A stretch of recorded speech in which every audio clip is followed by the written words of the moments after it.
start with traditional Vedic chanting. Om Sahana Bhavatu Sahano Bhunaktu Sahaviryam Karvavahai Tejasvinavadhitamastu ma Vidvishavahai. Om Shanti Shanti Shanti Harihi Om. Om. May the Supreme Spirit protect us. May the Supreme Spirit nourish us. May we work together with great energy.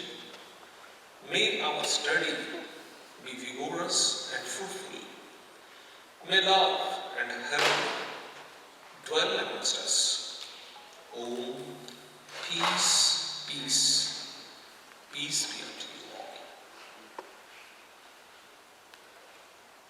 Om Bhadram Karnebhi Shriyama Devaah Bhadram Pashyemakshaviryajatraah Sthirairangareistushtuvaagum svastanubhihi Vashema Devahitam Yadayuhu Swasti na Indro Vriddhasravaah Swasti na Pusha Vishwavedaah Swasti nastarksho arishtanemihi Swasti no Brihaspatir dadhatu.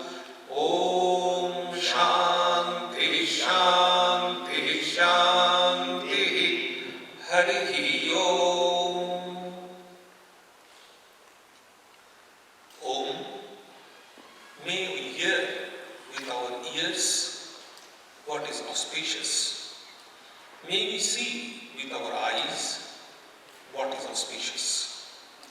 May we sing praises of the creation and enjoy the strong limbs and body. The life allotted to us, may all the divine forces be auspicious to us. Om. Peace, peace, peace be unto you all. Om Purnamada Purnamidam Purnat Purnamudachyate Purnasya Purnamadaya Purnamevavashishyate. Om Shanti Shanti Shanti Harihi Om. Om. All that is invisible is verily the infinite spirit. All that is visible is also the infinite spirit.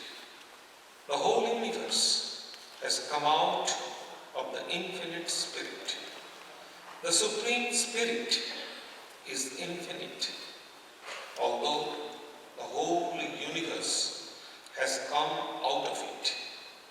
Om. Peace, peace, peace be unto you all. Namaskar.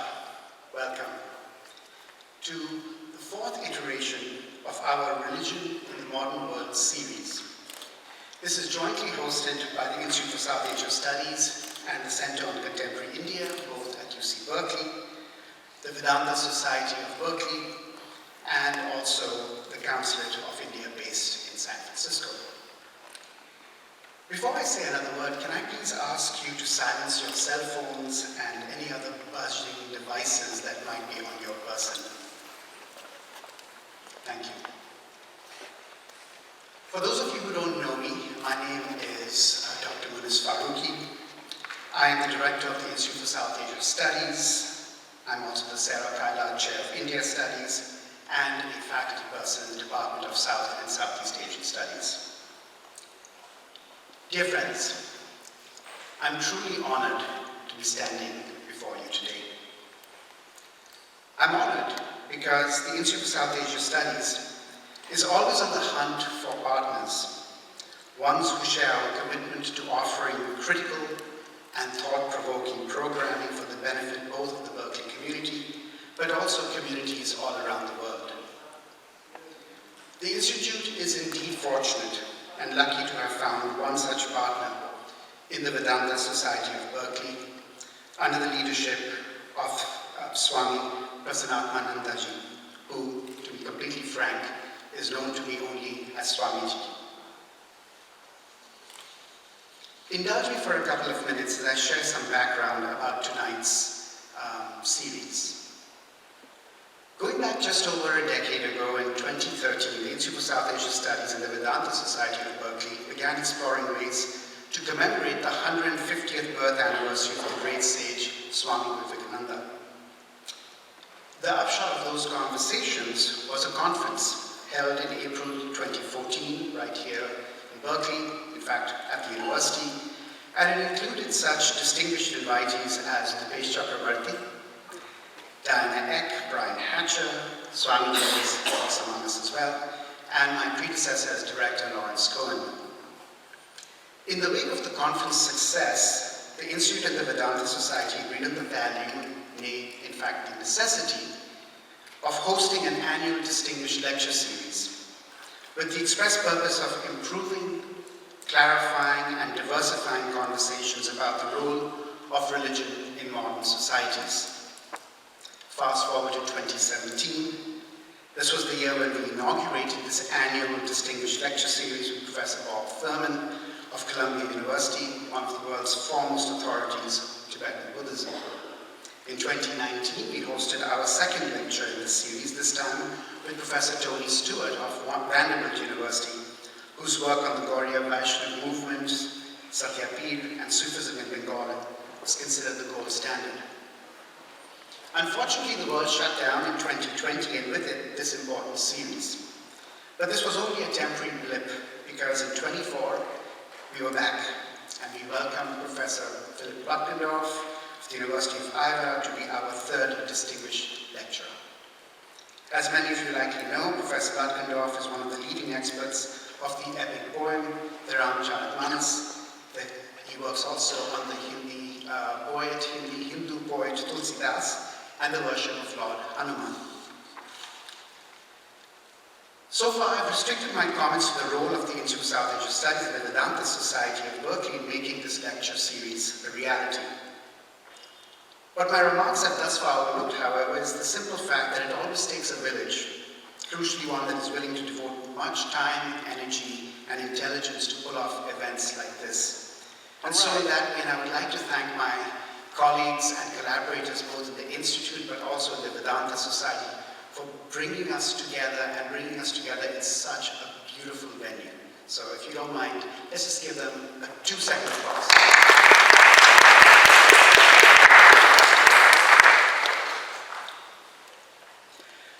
I also want to give a huge shout out to Swamiji and, of course, the members of his congregation, because it is their unflagging commitment to this critical series and their willingness to work with us over the years that has made this all possible. It's an honor to work with you, sir. On that note, I am not certain if... Okay, wonderful. Let me just say that, unfortunately, Ambassador Sridhar Reddy of the Indian Council could not be with us today, but it is my honor to invite Council Raji Sharma to say a few words of welcome in his place. Council Sharma supports the Consul General's office in strengthening India's diplomatic, cultural, and community ties across the Western United States. Council Sharma, welcome. Please come and say a few words. Good afternoon and namaste.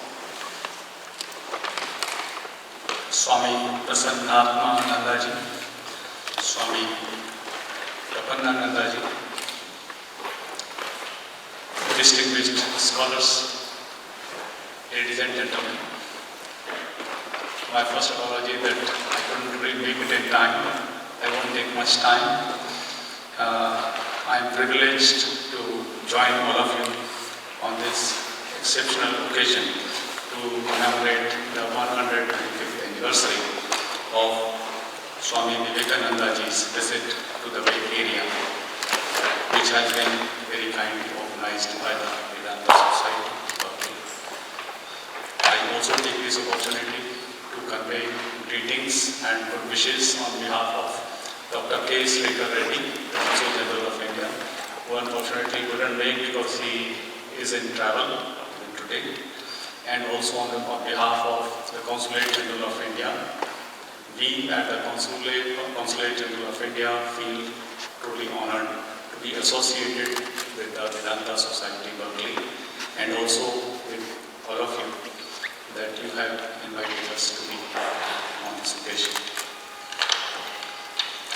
The philosophy underlying Swami Vivekanandaji's perceptions and expressions of life has kept inspiring us all these decades and also today to build on the heritage of the ancient and modern knowledge, to reform the society, to make it more just and fair than ever before, and harmonious so that we all accept each other, irrespective of which society and country we hail from or belong to.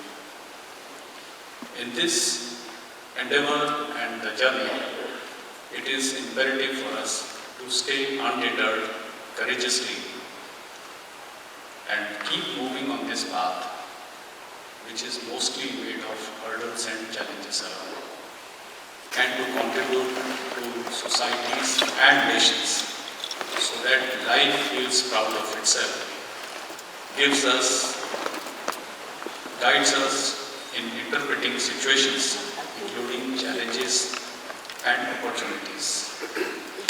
Wrapped in universal applicability, his legacy has really tasked us to take it forward and overcome the fast changing situations, especially in the 21st century, which has brought so many new things, carried forward from the 20th century, and invented some new situations and new perceptions, new mindsets, and new decision-making mechanisms. My personal learning is that, to be very brief, that we are born in human form, but to become human by the time we depart for the journey after life still remains a daunting task. However capable we may feel or be, I believe that the journey of life is full of opportunities, including the challenges, how we take them. And Swami Vivekananda's own life and times give us a lot of, I would say, cues or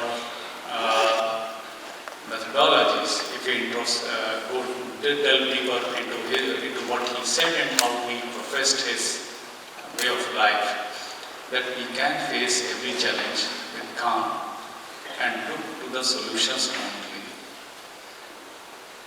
I won't take much more time. I will conclude with profuse gratitude on behalf of the Consulate General of India and on my own behalf of respected Swamijis, and hope to extract some light and nectar from the points for ponderance to be shared with us later on with the distinguished scholars. Thank you very much.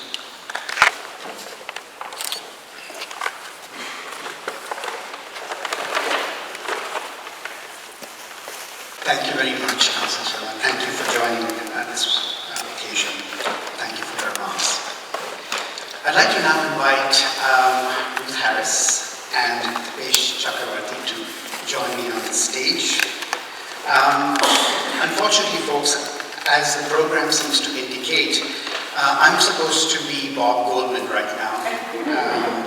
And furthermore, I'm also supposed to be Professor Shirata Bose. So I'm actually two bodies rolled into this unfortunate body. Unfortunately, both Bob Goldman and Shirata Ray took ill.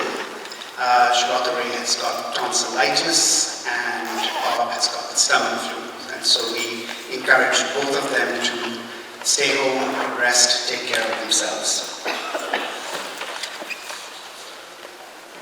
As they might say, when it rains, it pours, and that's exactly what's happening today. But it doesn't impact this occasion one bit, thanks to the fact that we've got two extraordinarily distinguished individuals. So maybe I can ask you to just take your seats on the podium, or maybe with you, Karen, and I'm just going to introduce Professor Ruth Harris. Professor Harris is a Fellow of the British Academy and currently Professor of Modern History at the University of Oxford. Since 2016, she has also served as a Senior Research Fellow at All Souls College. This follows more than 2 decades as a Fellow of New College, Oxford University. Born and educated in the United States, Professor Harris completed her BA and MA at the University of Pennsylvania before earning her DPhil at Oxford, where she began her academic career as a Junior Research Fellow at St. John's College. Thereafter, Professor Harris taught at Smith College in Massachusetts before returning to Oxford in 1990. She's been an integral part of the university's intellectual life ever since. Professor Harris's interdisciplinary work bridges religion, gender, medicine, and science. And she has been especially influential in shaping how we understand the cultural and intellectual life of the modern era. Her current research project explores religious revival and the rich intellectual exchanges between South Asia and the West, focusing on figures such as Mahatma Gandhi, Swami Vivekananda, Romero Lam, and Anagarika Dharmapala. Professor Harris's major books reflect the range and depth of her scholarship, and let me just mention a few of them to you. In 2022, Guru to the World, The Life and Legacy of Vivekananda. In 2010, The Man on Devil's Island, Alfred Dreyfus and the Affair That Divided France. This incidentally won a very prestigious Wolfson History Prize. Then in 1998, Lourdes, Body and Spirit in the Secular Age. 1989, Murders and Madness, Medicine, Law and Psychiatry. As well as a Guggenheim Fellow recipient, Professor Harris has also delivered major lectures, including the George Moss Lecture at the University of Wisconsin and the George Macaulay Trevelyan Lecture at the University of Cambridge. She continues to play a central role in shaping academic work and debates through her role as an editor of Past and Present, one of the most important history journals anywhere. The title of Professor Harris's talk today is Vivekananda, a Global Guru. Please join me in welcoming her to the podium. Hello, everyone. Somebody asked me today when I'd been here last. As you can see from my accent, I'm American. I've spent most of my time and career in Britain. I think, in reality, I haven't been here in 30 years. So thank you so much for bringing me back. I'd love to have the slide thing now. Do tell me, I'm happy even to take questions in the middle, if somebody is perplexed. And let me just say that it's a special honor because, you know, in academia, we tend to be real specialists. And for me to be able, in my late 50s, to switch to doing work of this kind was a revelation. For me, it's been a personal journey of an extraordinary kind. And despite the errors and mistakes I've made in doing this work, it's been perhaps the most important work of my career, at least for myself. So let me begin by saying that when I'm asked to talk on Vivekananda in Europe, and I am often asked to do so, it's not like here, almost nobody knows who I'm talking about. And I have to go on and explain why he was important. I'm grateful that I can take it for granted that here such an introduction is not necessary. I argue in the book that Vivekananda should be seen as one of the seminal figures of the global 19th century, on a par with many other famous great men. Though I hope my book is not really just about great men, it's also about great women. But the pattern of his fame does not in any way match that of his influence. In India, he's a household name. In the West, very few, at least in my world, ever heard of him. In fact, when I'm at All Souls, I have to spend a lot of time explaining to people who he was. Why this is the case goes to the heart of his life, his ideas, and his program. And today I want to delve into why his words challenge and entice so many audiences around the world. Why did publics as diverse as respectable New Englanders and Swadeshi terrorists, I put that in inverted commas, honor him so fervently? The rubric, Guru to the World, was not designed to reinforce the tired story of Vivekananda as the first global guru who unlocked Eastern spirituality for the materialist West. Although I chose the title deliberately, I wanted to query this view rather than reinforce it. Instead, I wanted to integrate the Indian Vivekananda with the global guru that Westerners, and many Indians as well, came to venerate as the epitome of Indian spirituality, tolerance, and again in inverted commas, and universalism.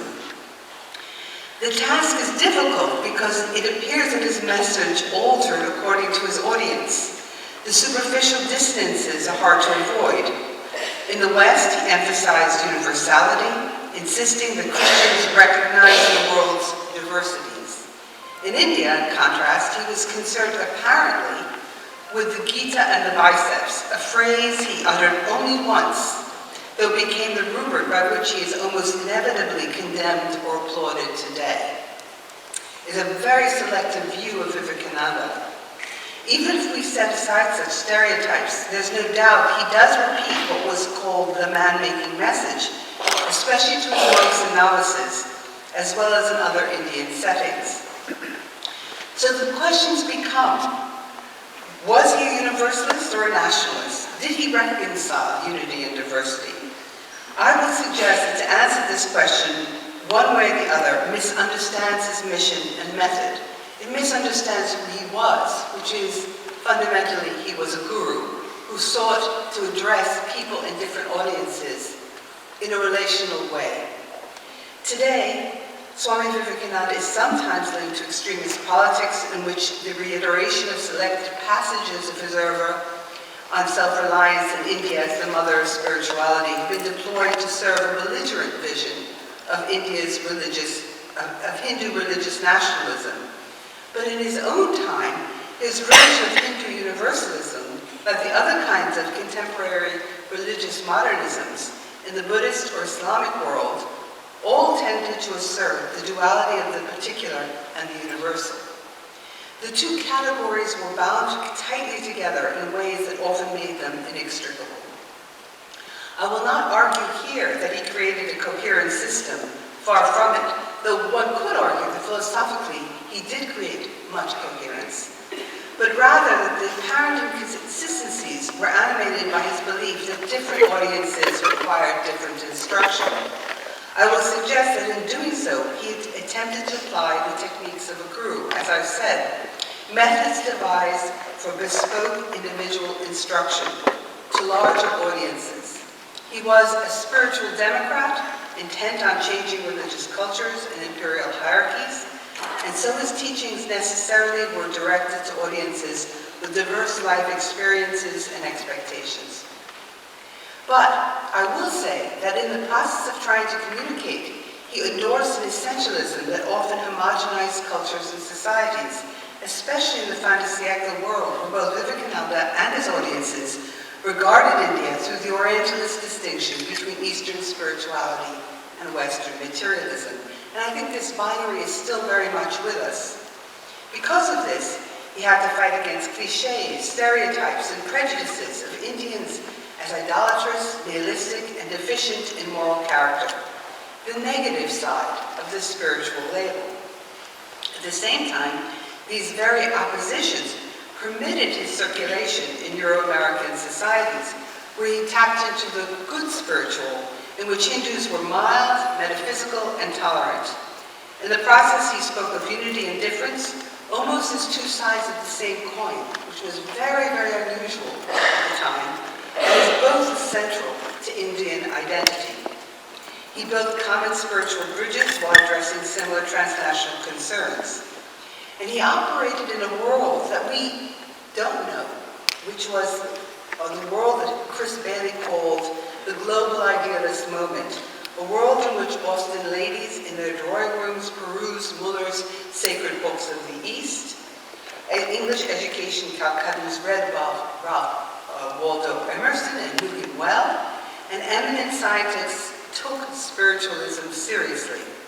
Science, religion, and the occult swirled in eddies that flowed into one another, and the conversations they provoked were more interesting and sometimes trenchant because of surging anti-colonialism and provocative interlocutors such as Vivekananda. I'll stop for a minute and ask if you're all with me. Good. Okay. If you're not, you can tell me, and I will stop, and I'm happy to answer. Now, wherever he went, Vivekananda wanted people to think, if you excuse the global expression, outside the box. Let's take, for example, his famous appearance at the World Parliament of Religions. So, there he is. He takes the podium and rejects the stereotypes of both Indians and Westerners by not looking like anybody they'd ever seen. The scarlet tunic and orange turban meant he resembled neither the wandering sadhu of Orientalist imaginings, nor the Western Christian ministers in somber black apparel, though he did sometimes wear somber black apparel. What's interesting is this costume. He got the turban from the Raja of Khetri. He had already had it. But the actual red scarlet cloak he designed with the women in New England. And I think it's very important. And it's interesting, it's Kali's color. He addressed his audience as, quote, sisters and brothers, not as masters. He rejects Jesus as the only path to salvation, although he readily accepts Christ as an avatar. There's a whole chapter in my new book on the Oriental Christ where I will talk about Vivekananda's views on Jesus, thus placing him as another incarnation within the Hindu pantheon. He proclaims instead, quote, we believe not only in universal toleration, but we accept all religions to be true. Words, bearing, and character all rejected what he regarded as Western fanaticism and the hegemony it claimed. Now, strangely, Vivekananda's remarks were greeted with wild applause. Okay, he's scolding them and they love it. And I think it's really important for us to understand why that's the case. Somehow he tapped into a vein of self-criticism, doubt, and vulnerability within his Western hearers. Witnesses remembered the thrill they experienced when he said that it was, quote, a sin to call them sinners. There was literally a gasp in the parliament. And then attacked Christian notions of original sin and hellfire. His words fell on fertile soil as he spoke to Americans' growing rejection of an all-powerful and punitive God and reconsidered their relationship to biblical creationism. Now, there's no doubt that his words did not shift the views of Orthodox Christians. For them, Indians remained heathens, worshipping idols, and he reacted badly when asked if Indian women threw their babies to crocodiles. That was the thing that really enraged him. If they were not, quote, heathens, then Indians were metaphysicians. And Vivekananda was particularly susceptible to this critique.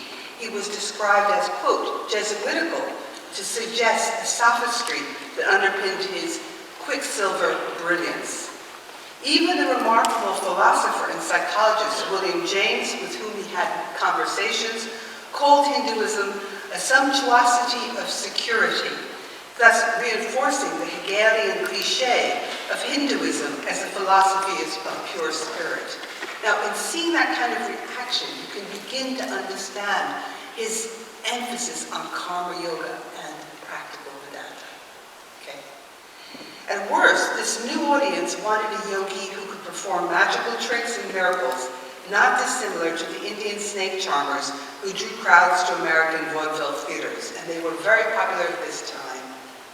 Such remarks suggest why in Raja Yoga he concentrated on mental states rather than on, quote, getting powers, and teased Americans for their fascination with the occult. And I think that's very important. He thought they were the ones who were excessively superstitious. In the 1890s, he articulated a powerful critique of the exclusivism of Christianity, and this to a Christian audience, while also rejecting the claims that science could replace spirituality. And I think one aspect of Vivekananda's thought that is underestimated is how au fait he was with scientific debates, especially evolutionary debates and debates in thermodynamics and things of this kind. His contribution here was very important. He rejected not only Christian exclusivism, but also the universalist claims of the European Enlightenment. He welcomed scientific discovery, especially as I suggested evolution, thermodynamics, and germ theory, and took science seriously, but believed that these theories could confirm the spiritual truths he held dear. He wrote, quote, "It seems to us that the conclusions of modern science are the very conclusions that Vedanta reached ages ago, but in modern science, they are written in the language of matter." Moreover, he asserted that processes of creation and destruction outlined in evolution were already present in the laws of karma. He believed in evolution, but not in the competition of natural selection, especially not for the higher reaches of human development. And if he rejected this aspect of what became known as Darwinism, he was hardly the only one in fin de siècle society to do so. Many of the scientists in the era, most notably the co-founder of evolutionary theory, Alfred Russel Wallace, also rejected the application of natural selection to human morality and thought. And some of Vivekananda's most vivid remarks about the survival of the fittest and also the idea that there were races that should be destroyed come from this assault on these aspects of popular Darwinism. He also rejected colonialism and realized that both Western science and Christianity could become tools to beat Indians for failing to measure up to European standards. The survival of the fittest, he remarked, has, quote, "furnished every oppressor with an argument to calm the qualms of conscience." Instead, he turned to Patanjali, who he believed explained that, quote, "the true secret of evolution is the manifestation of perfection, which is already in every being." I think that in a quite a reductive sense, in the nature-nurture debate, we tend to think that nurture is the more, quote, progressive. But for many of these Puritans who listened, people of puritanical origin, the idea that there was something within that could be expressed rather than repressed was itself considered very liberating. This statement has appealed to his Western followers who saw the idea of the essential self as in tune with their own transcendental ideas. In London, he once said that, quote, "If a man quotes a Moses or a Buddha or a Christ, he is laughed at. But let him give the name of Huxley or Tyndall." Tyndall was a famous Irish physicist who in his time was famous as a popularizer of science. And it is swallowed without salt. So one of the things about Vivekananda is, in India he is known as famous for his rationalism. But in America, he was also famous for his rationalism, but a rationalism that was willing to critique science and scientific polemic. He saw that scientific debate, as much as religious controversy, could be pervaded by metaphor, bias, and prejudice. Science was part of the synthesis he created, but it was not an end in itself. I say that he focused above all on experience, an idea that served as a bridge between him and his Western audience. As idealists who had rejected both conventional Christianity and reductive positivism, they were enthralled by what they called the new sciences of mind, emerging in psychology and anthropology, and on the more popular end, in spiritualism and theosophy. And they turned to Vivekananda to hear his insights on perception, states of meditation, and what he called superconsciousness. They listened when Vivekananda argued that modern science reinforced the ancient wisdom of India, concerned with processes of creation and destruction and karma. and when he insisted that Indian spirituality promoted an experimental template for religious and spiritual universalism. Naturally, they saw his ideas through their own spiritual lens. Oh, there is the Columbia exhibition, and there they are. This is in Green Acre in Maine, and there he is, as usual, in the middle, unmissable, with his turban. Here he observed and studied the Americans' ideas and practices, and this is what I mean when I say he was a guru, which was he looked at what they were up to. This was so foreign to him. Everything about these people was foreign. He already knew of Theosophy, of course, from India, but was intrigued by Christian Science. The idea that humanity's suffering was more than what the founder of Christian Science called waking dream shadows, a description strikingly like the Maya of Vedanta. He said they were Vedantists, bad Vedantists, but Vedantists nonetheless. He listened to spiritualist lectures, learned their views on comparative religion, and watched them perform healings. I think the picture is, I don't know what you think of the picture, but the picture is so interesting to me because they all look so uptight. And he looks so relaxed in comparison. And they look very nervous sitting on the ground, but of course he's not. And it's here that he gives his first lectures on yoga because he was obsessed by the way they looked so brittle. And he wanted them to learn how to move their bodies. It's fascinating, isn't it? Okay. He liked them, but thought they were dry, that's the word he used, and physically brittle. For this reason, he gave his yoga's first lessons under the Swami's pine. It's been cut down, I found out. When he hoped to bring insight and physical suppleness to an inflexible, if virtuous spiritual world. He thought they were virtuous. He thought they were more virtuous than his Indian counterparts. Experience was so important to both Vivekananda and his audiences everywhere because it shifted attention away from the intellect and sacred texts to connections between individuals and the divine. Experience was central to the semi-literate Ramakrishna, who would prioritize his mystical experiences even over the Gita, and in William James's varieties of religious experience that changed the study of comparative religion and psychology. By underscoring experience, everyone spoke of their inner world, subjective understandings, and embodied awareness. So Vivekananda taps into this shared possibility through the notion of experience. Okay, I'm going to ask again, are you all with me? Good. Is the microphone not, am I not, is that better? Yeah, okay. Closer to the mic. Closer. Okay, everybody. Is that better? Yeah, all right. Good, all right.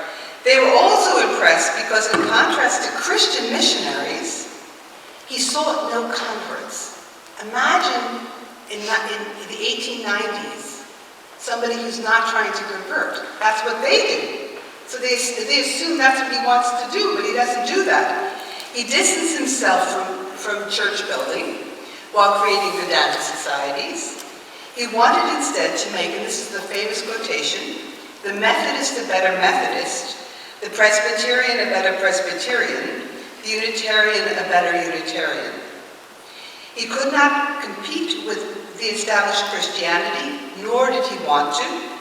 He sought instead to exemplify the tolerance that for him was the essence of Hinduism, describing India's welcome of Jews after the destruction of the Second Temple of Jerusalem and the embrace of fleeing Zoroastrians. Now, of course, he didn't talk about other aspects of Indian society which were not tolerant, okay? But here he talked about this aspect.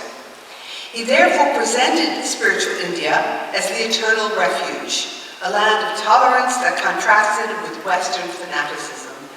This portrayal, which necessarily set aside growing intercommunal rivalry between Hindus and Muslims, as well as, untouchability, and ignored Pandita Ramabai's critique of Hinduism as inherently misogynistic. We have to remember that many of the women that he spoke to, especially in New England, were exactly the women who were also had come to listen to the lectures of Ramabai.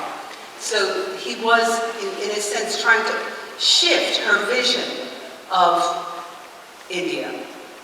He essentialized Hinduism as this vision of Hinduism was central to his nationalism as it was to his internationalism. But despite the common terrain of experience, it was difficult for Westerners to understand him. He spoke of Advaita, of the paradox of self and non-self, that had a long and venerated metaphysical pedigree in India. But his Western audience at times worried about the implied annihilation of the self.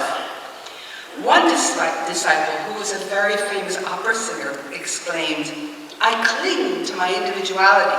I don't want to be absorbed into the eternal unity." And of course, he was not saying that, but that's what she feared.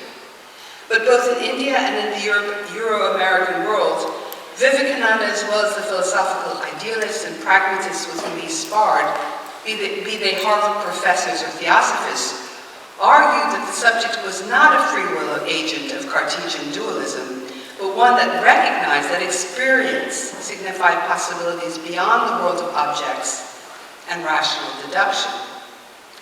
This intuition may explain why feminine experience was often central to apprehending what was deemed beyond the masculine domain of reason, at least in the West. William James also had recourse to female mediums, and here I will show that he's working in a world of people who are doing experiments. I mean, when they talked about experience, they also meant it in the French sense, expérience, which means experiment, okay? So they thought of this as scientific. And what he's trying to say, William James, who of course was the head of the Psychical Society, so he was also, a great philosophical pragmatist, a famous interlocutor of scientists, and he's saying, no, this is not the way forward, but this is precisely because people were doing this that they were interested in what Vivekananda had to say. And now we get into the question of women. They were vital to much of what Vivekananda did, and their ubiquity demands a reassessment of what historians have called the 19th century feminization of religion. Now we know this term. It conjures up armies of Christian female missionaries who worked at home and in the colonies. But what is so fascinating about Vivekananda is he inverted the normal alliances because his followers opposed Christian missionaries and often even imperialism, and they were women. And Indian female figures became the new saints of his forms of Hindu universalism. He needed them to internationalize his movement, but the world of Western activism and avant-garde spirituality was wildly different from that of Indian devotion and female sainthood. The profound contradictions of such alliances were not easily erased. Nonetheless, these women were crucial to creating worldwide Vedanta and disseminating yoga, and vital to promoting a vision of India as the world's spiritual teacher. Indeed, Vivekananda's relationship to these women's roles was central to all that he did.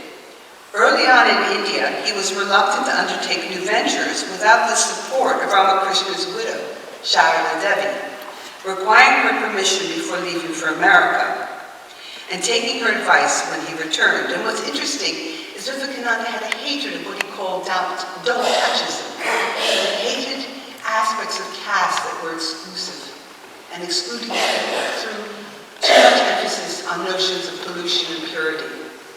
And yet, she was so holy to him that when he came back to India in 1898, he bathed before visiting her. So it's the one person. Women taught him about American Christianity, and he was struck by their moral and intellectual independence. Even if later he became critical of what he condemned as their spiritual superficiality, he was welcomed into a world of highly educated Yankee ladies, which included novelists, female lecturers, reformers, women with old Puritan pedigrees, often substantial wealth, and links to Harvard academics and New England theologians. And here we have a picture of Sarah Bull, Vivekananda's calm mother. She was very important, not only for bankrolling much of his enterprises, but also for the spiritual effect that she had on the early movement. I went to Norway to see where her home, her summer home was. She was the wife of a very famous violinist, who was probably the most famous violinist after Paganini. So, and what's so interesting is that she was also, in her way, a great nationalist for small nations, because it was the period in which Norway was seceding from Sweden. So it's very interesting. There's a political dimension, too, to what's going on. She sees Norway as being colonized. It's fascinating. Okay. Now, even if they had fantasized about the Dark Orient, Vivekananda was usually their first encounter with a real South Asian, let alone a Bengali intellectual. Now remember, Indians only come to America in any numbers in California in the 1890s, but they'd never seen an Indian in the East Coast. This was their first encounter with an Indian. They were astonished by his beauty. Remember, he's very young, intelligence and wit, and overwhelmed him with both curiosity and hospitality. His celibacy enabled a rare social intimacy, which also paradoxically reinforced an image of manly restraint, so important to his self-image as a renouncer. Although the sexual boundary was observed, at times emotional entanglements resulted in hurt on both sides. He admitted that he was very personal in his love, and that he had to fight against it. Contrary to the man-making stereotype for which he is today celebrated, he plainly acknowledged in America that he was, quote, and this is what he said, a woman amongst women. So in that regard, he was very much like Ramakrishna. As he and the women he associated with created experimental relationships that were both life-enhancing and disruptive. He remarked in 1897, when he came back to India, that, quote, if I have to come back again as a woman, I must and will come back as an American woman. That's so funny. I know, I like it too. You can imagine. He could not help but compare their freedoms to the constraints that ruled Indian women, whose condition had been at the center of both reformist and orthodox debates over, quote, westernization from mid-century in his home country.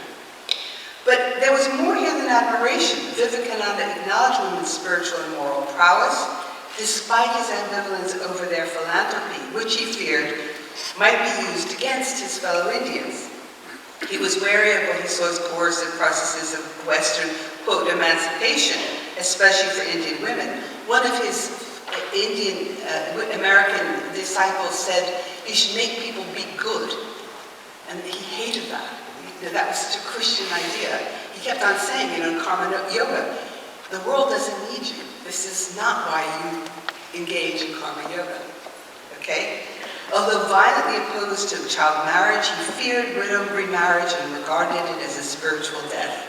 And he believed that brides should take a subordinate role to the son's mother until they became mothers in turn. Sharada was paramount in his mission because, at least in his eyes, she seemed to be able to square the circle, to be the ideal Hindu woman, while also resisting convention. First, by continuing to wear her wedding bangles and red-bordered sari after her husband's death, and later by sharing food with his foreign female devotees. Now remember, she's a common woman, and there she is. They are together, and they eat together, and it's a very, very important moment. And it's exactly that kind of rejection of don't touchism that she embodied that made him admire her so much. Despite the many constraints placed on Brahmin widows, she traveled far and wide, counseled the poor and the mighty, and cooked endlessly for each disciple, tailoring each dish to the woman's physiological makeup and preferences. Of course, the last service was also a metaphor for spiritual progress. Each person needed to find a religious path suitable to his or her spiritual constitution. Sharada Devi was honored for her, quote, practical application of this understanding. Now, he regarded her as a saint that he could never become. And actually, there were many times when he became angry. And when people said, you're angry, he would say, I'm no Ramakrishna. See, the thing about Vivekananda was that it is humanity. He recognized his failings. That's why he recognized that he shouldn't be eating meat, but he wanted to eat meat. That he couldn't stop smoking cigarettes and cigars, but that's who he was. And that there was something about that humanness and that humanity that made people love him, but also meant that in a very puritanical America, he was often rejected. Okay. Certainly for him, the Holy Mother was the ideal Hindu woman, and yet he required different kinds of workers. And so he sought another ideal and found it in what he called his Celtic lioness. That's Margaret Noble, who later also admitted that Vivekananda's idealization of women had left her feeling sometimes inadequate or misunderstood. Nevertheless, she prided herself on becoming a Hinduized European who both embodied his synthesis and extended it. Of Scotch-Irish descent and an educator in London's avant-garde, she followed him to Calcutta, where she connected and collaborated with other global intellectuals, Tagore, the Japanese art historian and Pan-Asianist Okakura Kakutsu, and of course Jagadish Bose, with whom she created a kind of Vedantic science. And without that, without Nivedita and without Vivekananda encouraging her to do so, he would not have created his early works on Vedantic science. He christened her the dedicated one, or Sister Nivedita, and she took on the task both of articulating his world significance and embedding aspects of his theology into a nascent Indian nationalism. Now, I would say that she, much more than Vivekananda, believed in the national ideal. And because he would get angry at her when she suggested that she was, quote, the most loyal English woman that ever breathed in this country. He railed at her and called such patriotism a sin, implying that such love of country was an unworthy attachment. Other times, however, his talk of the sacred motherland suggested that he shared this dangerous love of country. She believed that he exemplified the national idea, but was not its spokesman, and she takes it on. This is, I find, very interesting. A role that she valued very much. And although he often spoke of man-making and the Kshatriya force, she formulated these ideas in her pamphlet called Aggressive Hinduism. That's not his, that's hers. And it came out in 1905 when he was already dead. That's 3 years later. And it was during Swadeshi that the volume comes out. It has such an impact on famous freedom fighters like Aurobindo. But Vivekananda, or so she claimed, she was his, quote, Besant in the making, Annie Besant, the famous feminist and socialist. And she reshaped his message when he re-embraced Kali worship openly in 1898 and a pilgrimage to Kir Bhavani. While there he wrote about the goddess, in which he discussed Kali's infinite darkness, destructive power, and love of madness. When he returned from this journey, he seemed to withdraw and was no longer interested in, quote, doing good.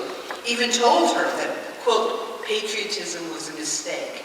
And I'm telling you all this because I want you to recognize that there are periods where he really rejects the national ideal because of his universalism, but also because he's a sannyasi and he thinks it's an evil attachment. I have more to say about this and about Nivedita's fear of the non-self that he embraced at this crucial moment of his life story. And I think it's very important. I will suggest that her fear and incomprehension were later transformed into an appreciation of Kali's power as Nivedita became the goddess's Western spokeswoman. The lectures and later book on Kali were her own, though it seems that Vivekananda looked them over. And what's really interesting was that he wanted her to change things. And when he asked her to change them, he didn't ask her directly, he asked her indirectly. And she said, I will change them if he asks me. But he never did. He let her write the book as she wanted it.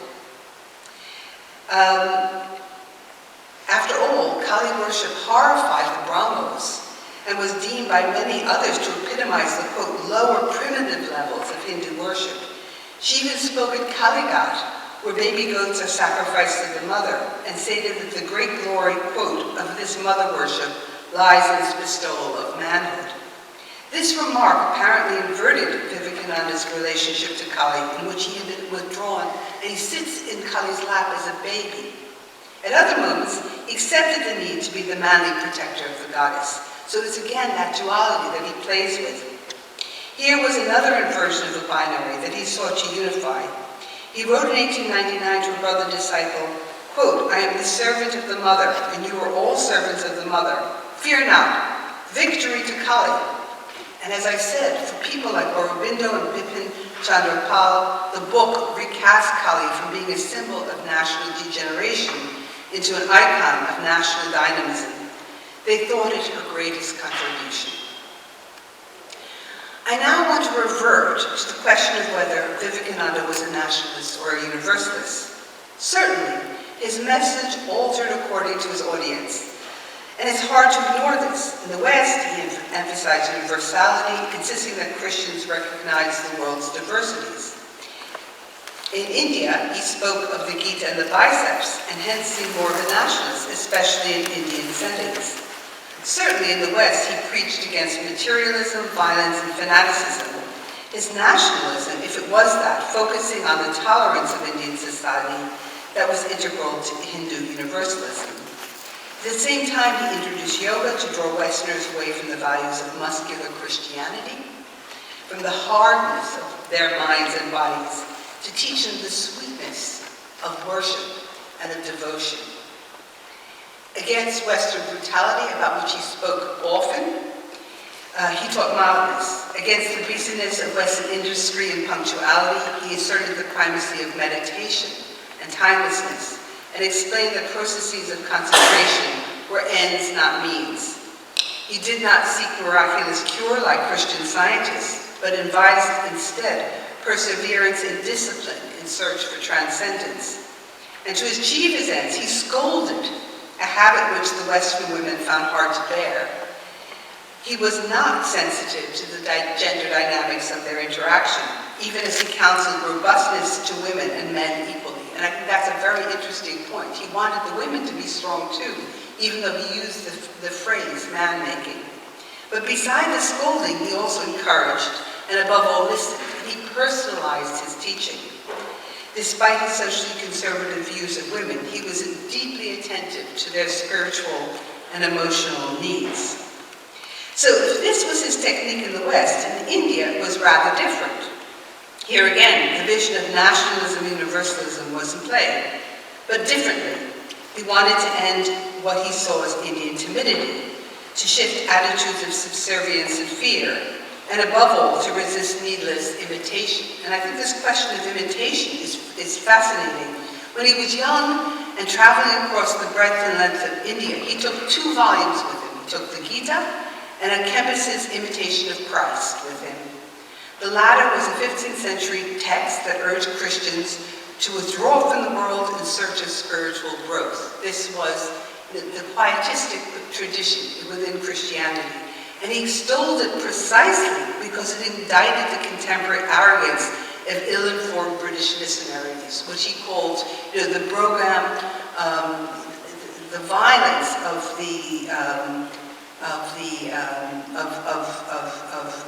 literally missionaries who drove through the streets of Calcutta in their carriages, causing noise and drawing attention to themselves. But later he demurred because imitation conjured up colonial subjection. At the World Parliament in 1893, he advocated universalism, but also insisted on self-respecting differentiation. So he said, and this was the thing that people both loved, but also conjured up a lot of rejection. He said, the Christian is not to become a Hindu or a Buddhist, nor a Hindu or a Buddhist to become a Christian, but each must assimilate the spirit of the others and yet preserve his individuality and grow according to his own law of growth. This is the essential, this is the deeper message. He wanted to know how one changed while remaining oneself, an existential concern that he returned to throughout his life, and which he applied to his vision of the advancement of Indian society. These were personal issues, but also profoundly cultural and political. How did a people or a nation find new sources of strength without surrendering its values and identity. And in that regard, Vivekananda, I think, was very, very much on the avant-garde of thinking about these questions. As early as 1894, he wondered if the Indian masses could become, quote, Occidental in energy, activism, and equality, while remaining, quote, Hindu in religion. By religion, he meant not just spiritual concerns, but also cultural values. How were Indians, both as individuals and as a nation, to realize themselves? And in California in 1900, when he was already older and ailing, he proclaimed, religion is not imitation. Even if an imitation is good, it is never genuine. Be not an imitation of Jesus, but be Jesus. You are quite as great as Jesus, Buddha, or anyone else.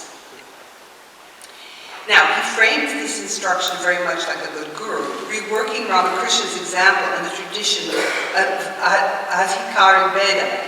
The term combines Adhikari, rightful, with Veda, qualified, and suggests eligibility to higher understanding according to individual temperament, stages of spiritual development, and caste. Ramakrishna excels in this guruship. As Vivekananda explained, speaking of Ramakrishna's, quote, phenomenal technique. Remember, Vivekananda learned from a master. Vivekananda had especially benefited from this relationship, as for 5 years they played together, argued, he was scolded, loved, humored.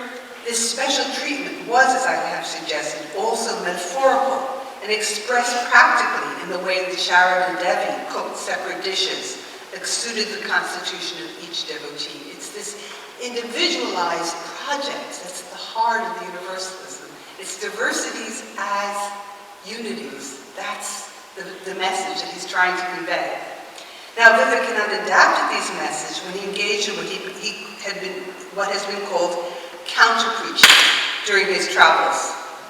Now, I don't like that term because it suggests very little about the relational aspects of what was going on. But there's no doubt that he prodded and pushed his audiences to the middle, away from hampering extremes. I have suggested that he taught meditation to urge Westerners away from busyness, distraction, and hardness. However, when he returned to India, he constrained the spiritual spontaneity of his guru brothers and novices with new routines and regulations. And reading these is fascinating. It says, no chatting in the hallways. You have to be busy, okay?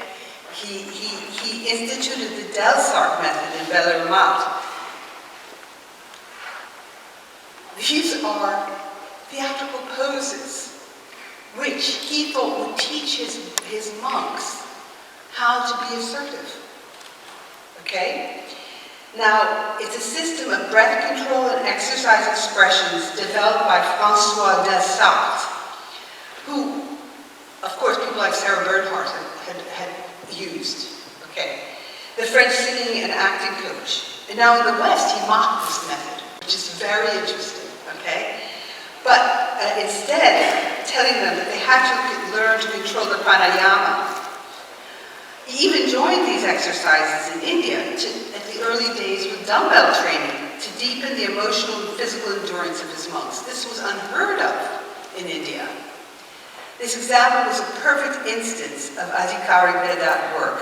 It seems that in instituting the exercises and the demanding training, he advanced a nationalist masculinity. But he was equally stern in recommending meditation and yoga among his Western audiences. In this way, he sought to achieve a kind of global balance and spiritual and physical strength. Now, this takes us to what in India is generally regarded as the core of his teaching, practical Vedanta and the revised vision of Karma Yoga. Now, the word practical conjures up many of the cliches of American influence. But Vivekananda devised the term when philosophical pragmatism, the idea of dealing sensibly and realistically with real-world problems, became almost a secular religion in America. He deployed it in a way that fought against Western stereotypes of Indians as, quote, natural metaphysical natures, and involved concurrently with his disgust for what he called don't touchism. He hated the endless ceremonials, food prohibitions, and bans against caste intermarriage and dining. He concluded, quote, in a letter to his brother monks, or maybe it wasn't, to his friends in Madras, those whose heads have a tendency to be troubled day and night over such questions simply deserve the name of wretches. He argued against, quote, the fictitious differentiation between religion and the life of the world, unquote, and in the process also reshaped Advaita Vedanta. This was not the quietism of monks who went into the forest and who practiced austerities. Advaitas had argued that the real world was superconsciousness, the formless and ultimately quietist union of the Atman and Brahman. The temporal world, I'm done in 5 minutes, great. The temporal world, in contrast, was merely divine play, the realm of illusion that the adept struggled to leave behind.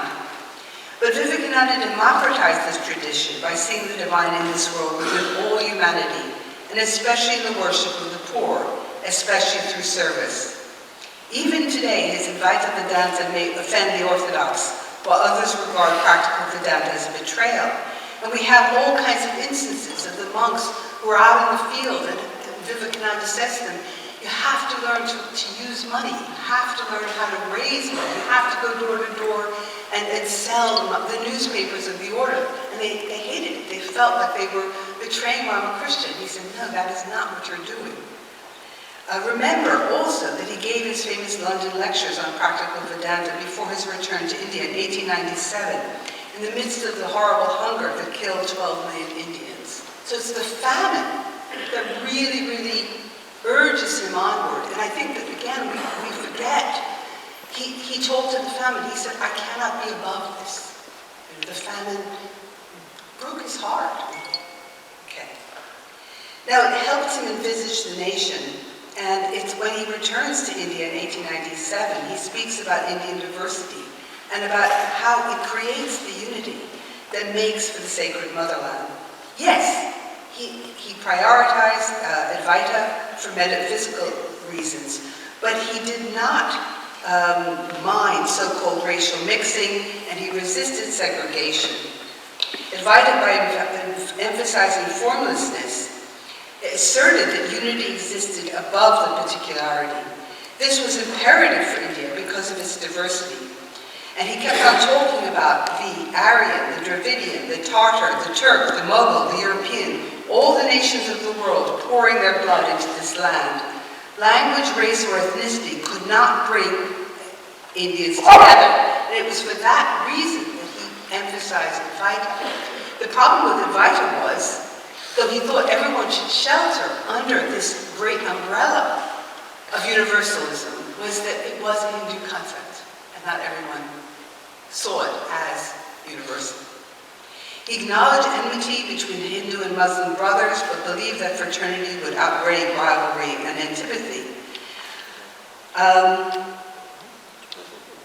So what he wanted was the renouncer to retain the otherworldly detachment of Europe, but now to tackle India's contemporary problems.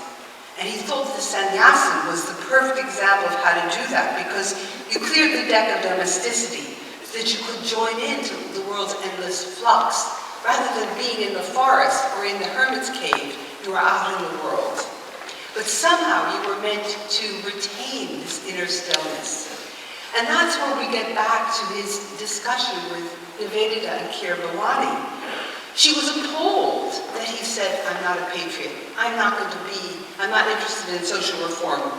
She did not understand that he needed to experience the non-self by becoming one with the mother, to reject the hyperactivity that had been his fate as America's, quote, cyclonic monk while touring and preaching. He returned to babyhood, and they were so worried that they actually called the doctor, thinking that he was going mad, okay? But actually, after a few days, he came back and he started to make plans. And that was the model that he believed in. Now, I'll show you one last thing. I said he tried to bring people to the middle, but there was another side of him that was always radical and militant. And he showed this dimension to his Western acolytes when visiting the dungeon cages of Mont Saint-Michel. in Normandy and Vivekananda, and he said to them, what a wonderful place to meditate. I mean, these were cages, these were terrible places in the darkness. These were designed for political prisoners who opposed Bourbon absolutism during France's Ancien regime, and he readily focused on the parallel with British oppression. He advocated the marshalling of vital energy against tyranny and revealed how the deepest renunciation could also encompass the highest activism, a paradox that he had elaborated in Karma Yoga and demonstrated personally when he first metaphorically sat in the lap of Kali before re-engaging in the struggle to awaken his homeland. And it's that example that we see with Aurobindo when he was awaiting trial in 1908 in prison. Vivekananda appeared in a vision and urging his comrades to follow a yogic form of revolutionary asceticism, a new kind of lila that enabled self-control, moral strength, and physical prowess to counter British hegemony. Mostly, I would argue, Vivekananda pulled his heroes away from extremes, but he retained this militant edge vital to his vision. This militancy intermittently sprang into prominence and explains why, over a generation ago, it drew the people to socialism on the left, and today also inspires the more radical on the right. For all these reasons, Vivekananda, in my view, remains a movable feast, intensely provocative, undoubtedly significant, but infinitely faceted. His life is one of preparation, since he died at 39. We forget that he was so young when he died. We are condemned to unknowability about what his future course might have been. Thank you, everybody. This movable feast stick in my mind, and thank you for that extraordinarily wide-ranging talk. Thank you, Professor Harris. That was wonderful. I'm hugely honored to now introduce Professor Dipesh Chakrabarty, one of the most influential historians and theorists of our time. Professor Chakrabarty is the Lawrence Kimpton Distinguished Service Professor of History, South Asian Languages and Civilizations, and the College at the University of Chicago. He's also affiliated with the departments of English, Comparative Literature, and Cinema and Media Studies. He holds a courtesy appointment in the law school and is a faculty member at the Chicago Center for Contemporary Theory. Educated in physics at Presidency College in Kolkata, trained in management at the Indian Institute of Management, Kolkata, and awarded his PhD in history from the Australian National University, Professor Chakrabarty brings an extraordinary interdisciplinary range to his work. He is a founding member of the renowned editorial collective Subaltern Studies. He's also a founding editor of Post-Colonial Studies and a consulting editor for Critical Inquiry. His scholarship has shaped the fields of modern South Asian history, post-colonial studies, global history, and most recently and profoundly, the study of climate change and planetary futures. His books include, again, just a few, in 2021, The Climate of History in a Planetary Age, 2015, The Calling of History, 2008, Provincializing Europe, and in 2002, Habitations of Modernity. A recipient of the Toynbee Prize and various honorary doctorates, Professor Chakrabarty is a Fellow of the American Academy of Arts and Sciences, the Australian Academy of the Humanities, and the British Academy. Professor Chakrabarty's global reputation is further reflected in visiting fellowships and professorships at leading institutions. On that note, please join me in welcoming Professor Chakrabarty, whose titled talk is Swami Vivekananda, Recent Interpretation. Well, thank you everybody for being here. Can you hear me at the back? Good. And I'm enormously honored to have been invited to address you here, and I'm very grateful to the Swamijis of the Vedanta Society and to my old friends at the South Asia Center, all of you, who convinced me. It didn't take long really that I should come, but I've just gone through a very busy period in my life, and last 2 days I was completely involved in a conference and had a late night. And my wife was getting upset with me that I was planning to travel again, since I'm not getting any younger. And she said to me, "Why are you going?" I said, "Because Swamiji called me." And she said, "What do you mean Swamiji called you?" So I told her a story. There was a young Japanese historian I knew in Australia, sadly dead now. I was an examiner of his thesis, Minoru Hokari. And Mino did a thesis on Australian Aboriginal history. And when he went to the Northern Territories, where these people lived, this group of Aboriginals he was going to work on, they kept asking me, "Why did you come here?" And he said, "Oh, I came to research your history." And they said, "No, the land called you." That's how they thought of the land, that the land must have called him in. And in the same ways, I said if I had to do an archaeology of my own self, then Vivekananda, Ramakrishna, Sharadama would be at the fundamental level. I mean, if I did a stratigraphy, probably at the very bottom level for a Bengali man of my generation would be Tibetan Buddhism in its Bengali form, that is tantric form. So words like green, clean are part of words you hear growing up. And then somewhat above them, but very fundamental, are these people. I was born to a Hindu family and not a Brahmo family. If I had been born to a Brahmo family, Tagore would have been there. So Tagore came late into my life with the centenary celebration in 61. I was kind of in junior high school. But Vivekananda was far more fundamental. And my family, a poor Brahmin family, used to be basically kind of in a liberal way subscribed to the Shakta traditions. So I grew up with all these Shama Shongins that people used to sing, and they're on the radio. And this is a very primeval layer. And therefore, I felt both honored and very tempted to come and join some thoughts with you. And they asked me for a title, I gave them a title, which is what you do in academia. Then you come and don't speak to the title. I will speak to the title somewhat, in the sense that as I looked at the title of the program, I realized it's about the legacy of the Swamiji. And I was actually going to talk about Ruth's book.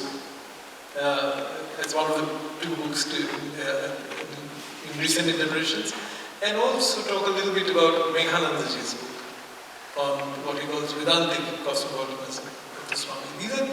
Both of these are extremely good books. Both of these I've learned a lot from. And while Ruth Harris gives us a very well crafted and very well investigated, I was amazed by how much of my own history, our own history, had actually mastered. Very crafted history of the context of Vivekananda's reception, his friendships, his legacies. And Vivekanandaji comes, it was very interesting to find the word cosmopolitanism in the title. And he calls it Vedanta cosmopolitanism. But I found some unexpected agreements between these two books.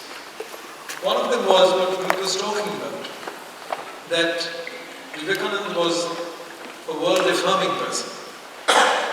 Unlike certain kinds of Vedanta in which you deny the world. And that's something that Vivekananda also points out.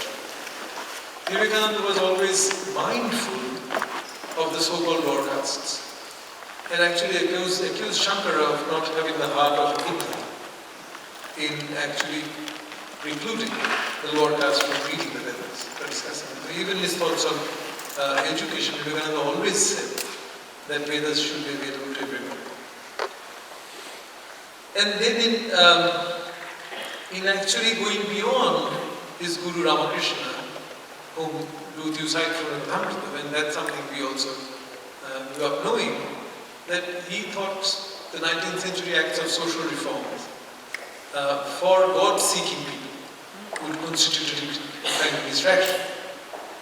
And in Kathamrita he is quoted as saying, building hospitals, God is important for people who are actually looking for God.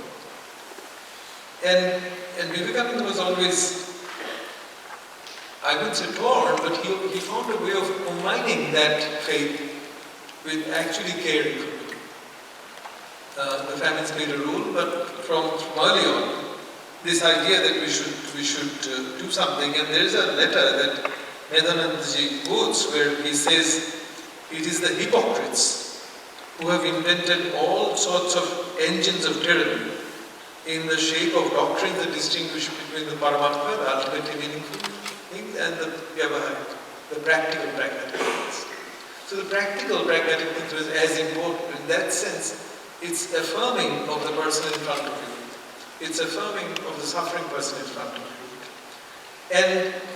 And at the same time, there is this universalism, because it's not a message only meant for Indians. So invariably, he ends up bringing people from all kinds of assorted backgrounds.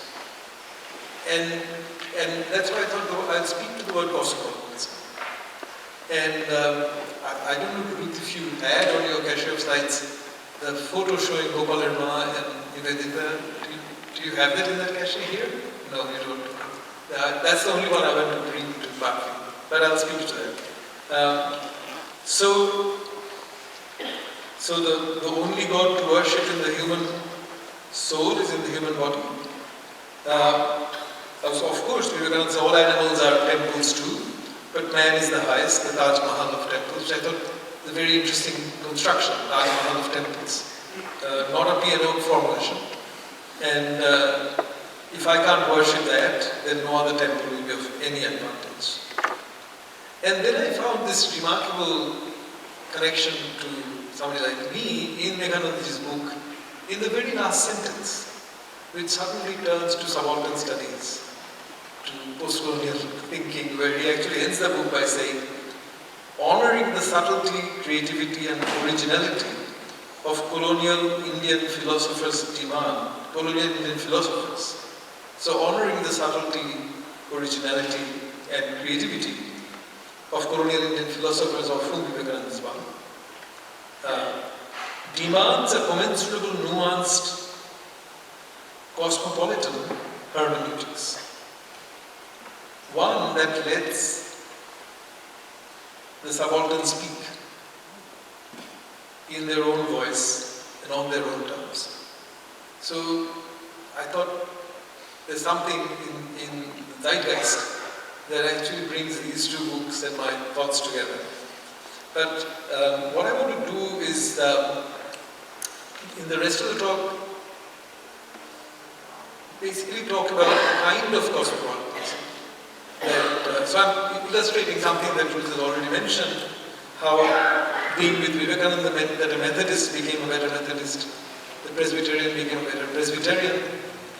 And what is the meaning of becoming a better yourself? That's the question I'm trying to address. And I will address that by sharing with you the story of somebody who is very well known to people who read about Ramakrishna, a woman called Gopal Verma, and Sister Nivedita. But in telling the story, I'll try to extract from that story a message about what kind of cosmopolitanism was possible between this Western woman, whose Bangla was rudimentary even towards the end of her life, and this Bengali woman, really a subaltern character, who had no English. But they got close, they got off on the wrong foot because of Gopal Verma's opposition to Nivedita moving in Charlemagne space. But let me just tell you this story.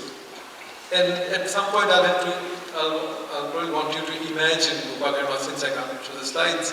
But the slide I wanted to show is one that you find Gopal Verma lying, a woman fanning her with hand fan. And she's lying on a bed on the floor, and Nivedita sitting at her feet, somewhat massaging her feet. And Nivedita is wearing her own dress. Gopal Verma, like many other Bengali Hindu widows, just wearing that borderless white sari that we call a thang.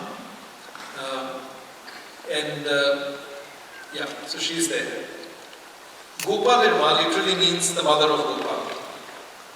Gopal, meaning cowherd, was the name of the god Krishna, whose child form is often referred to as Bala Gopal or Gopal child.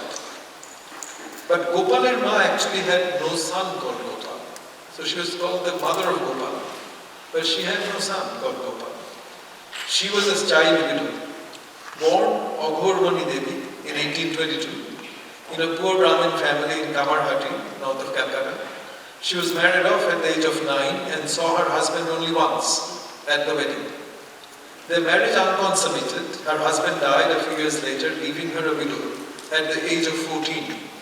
The guru of her husband's family initiated her into religious spiritual life and chose the image of the child Krishna Gopal to be her chosen deity. On her parents' death, she went to live at the temple garden owned by Govinda by the riverside at Kamarhati, where her brother, Nilmadhav Bandyopadhyay, was the priest, like Ramakrishna was a priest. Was the priest of her Radha Krishna temple. Govinda Datta's widow, now owner and manager of the temple, was herself into severely pious and religious austerities and was happy to find a companion in Aghormani. Aghormani developed a daily routine over 30 years, 1852 to 1883, when she started her day at 2 in the morning and, having carried out various religious rituals, also cooked food that she offered to her chosen deity, that is child Krishna, before retiring at midnight. So starting 2 in the morning and then retiring at midnight. Her entire day was spent in such religious activities. Aghormani used to have visions of the child god actually eating her food offerings.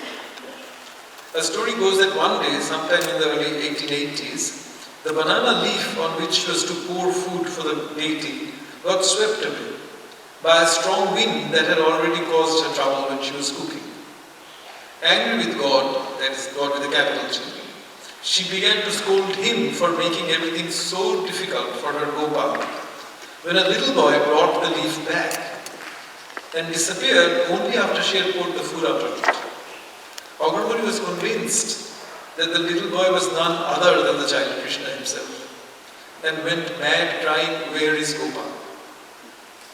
The dates and specifics of the meetings between Ramakrishna and Gopal Irma are a little shrouded in the various stories that have been told about. But most accounts agree that it was in 1884 that Aghormani came with her landlady and another woman to meet Ramakrishna. Ramakrishna kept insisting on being fed by her, and she thought so much the less of him as a renouncer for what seemed like his glutton. The gluttonous poor Brahmin is actually an object of ridicule in Hindu traditions. She felt an inexplicable attraction for Ramakrishna, however, and yet Ramakrishna only spoke of the food she might cook for him, for their subsequent meetings. Aghormani began to reprimand her god, child Krishna or Gopal, for having led her to a holy man who talked about nothing but food. But then she had a vision later that year one morning at 3 a.m., one that completely identified Ramakrishna with child Krishna and herself, with child Krishna and herself by implication with Krishna's mother. So she saw herself as Krishna's mother and Jashoda, thus mixing the historical, the Puranic and the experiential in a way that was and still is all too common in Indian popular culture. I always marvel when you go by bus in Calcutta or a taxi and you see a frame of a photograph in which you will find the image of Kali and Ramakrishna, Sharadama and Vivekananda. And this capacity to put in the same frame a Puranic character and 3 historical characters is part of everyday practice of the imagination of time and the time of the past. So this is how the story goes in Swami Chaitananda's temple. After finishing the japam, she began pranayama and was about to offer the result of the japam to her chosen deity when she noticed that Sri Ramakrishna was seated at her left with his right fist clenched. Startled, she wondered, what is this? How did he come here in this odd hour? As she later described, I looked at him in amazement and thought, how did he come here? Meanwhile, Gopal, as she now called Ramakrishna, kept on smiling sweetly. As I took courage and grasped his left hand, Sri Ramakrishna's form disappeared and in place of it appeared the real Gopal, a big child 10 months old. His beauty and look beg a description. He crawled towards me, raising one hand, said, "Mother, give me butter." This overwhelming experience bewildered me. This is Nagarmuni's voice. I cried out so loudly that if there had been men around, they would have assembled there. With tearful eyes, I said, "My son, I'm a poor, helpless widow. What shall I feed you?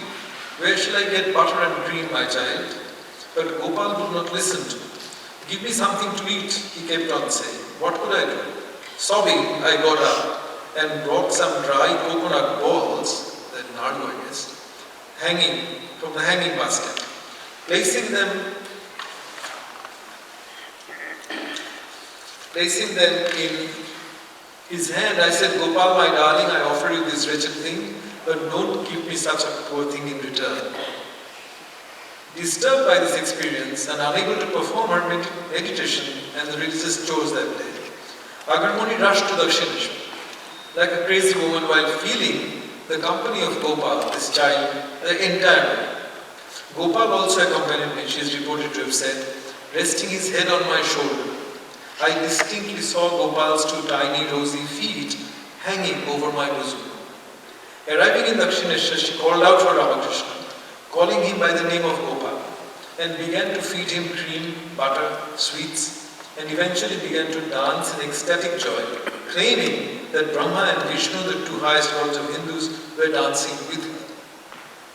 Watching her, Ramakrishna reportedly remarked to a devotee who was present, "Look, she is engulfed in bliss. Her mind is now in the abode of Gopal." It is from that day on, we are told, that she became known as Gopalar Ma. Even Ramakrishna called her by that name. There is no doubt that Ramakrishna and her disciples held Gopalar Ma in very high regard. Once intimate, they even made gentle fun of her visions and images. Nivedita tells the story of how Ramakrishna once sent her to that young man, that is Narendra, later Vivekananda, to that young man who has had an English education and gotten a degree. He is a university man, he said to Gopalar. You can trust his decision. And she came with tears asking, "Oh sir, tell me if they, that is the visions, are true or not." And what could he say? From that moment his opposition was broken down, and he knew, as he put it to us later, that Kalis and Shivas are not mere imagination. They are the forms that the Bhaktas have seen. But it was also well known that Gopalar Ma was obsessed with ritual cleanliness, washing herself over and over again, and working to avoid all polluting touch, a condition which many Bengali women down to the days of my youth were prone to fall into. Shankari Prasad Basu, the most indefatigable Bengali researcher on Nivedita and Vivekananda, tells a story on the basis of Swami Sharadananda's biography of Gopalar Ma. She once, in the early days of her meeting with Ramakrishna, even threw away to the Ganges both the leftover rice and the serving spoon after she had served the saint. For Ramakrishna had made the mistake of touching the spoon. Vivekananda had apparently asked Gopalar, "I have all these sahibs and mem sahibs as chelas. Will you let them come near you, or will that destroy your caste?" She replied with kindness, "How could that be? They are your children. I will regard them as my grandchildren and take them into my lap with affection." Yet all hell broke loose when Nivedita, on arriving in Calcutta, insisted, with insular rigidity, she herself wrote later, being made the guest of the women associated with the widow of Ramakrishna, Sharada Devi, the Holy Mother, and her community of ladies. After some negotiations that Vivekananda carried out on Nivedita's behalf, Nivedita was accorded the possession of an empty room in her house. She had no idea of the degree of social embarrassment that her action would have caused not only to Sharada Devi, but also on her kindred in their distant village. Gopalarma, now nearly 80, was reportedly violent in her opposition to Nivedita entering the household. Though, as we shall see, the story of her relationship with Nivedita remains one of the most striking in my account of what I might call minor cosmopolitanism or subaltern cosmopolitanism. Nivedita stayed there for a fortnight and shifted to the address that was to become hers for the rest of her life, 16 Bospara Lane, Bagbazar, a cold and damp house in a typically crooked and narrow lane in the native quarters of North Calcutta. Nivedita has left us a description of the house, I'll just leave it aside. Nivedita struggled hard to make sense of little things. So here's a Western woman, down to Calcutta. Striving to get beyond her first and often negative judgment. Consider her response to the sari. At first, perhaps she wrote, we feel the sari is narrow at the ankles, and in that ovoid form, therefore verges on the bottom. Then it dawns on us, then it dawns on us that even this is beautiful. And there is moreover a variety that at first escaped us. It is not drawn so tight, moreover. It is not drawn so tight, except for some special emergency or effort, that in times of leisure, it gives to the feet all the freedom of the skirt. Now and then a breeze catches the veil, and we get down here in common human life, a moment's glimpse of the Sistine Madonna. On the topic of the border of the sari, she said, I used to long for saris without borders.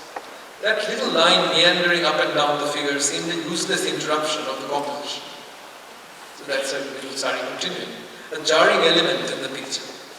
But she revised her opinion. Today, it is like the brush line of a great master, defining and emphasizing the whole. Her early encounters in everyday life with Hindu concerns, with purity and pollution, that we were talking about, mainly expressed through avoiding touchism, produced similar reactions. Nivedita considered these to be superstitions. One of the first times she came across this manic obsession with pollution was when she employed an old woman to wait on her in her Bagbazar residence. She's writing, this old woman is over 70. And she writes with some sense of amusement, and I, less than half her age, call her Chi, or daughter.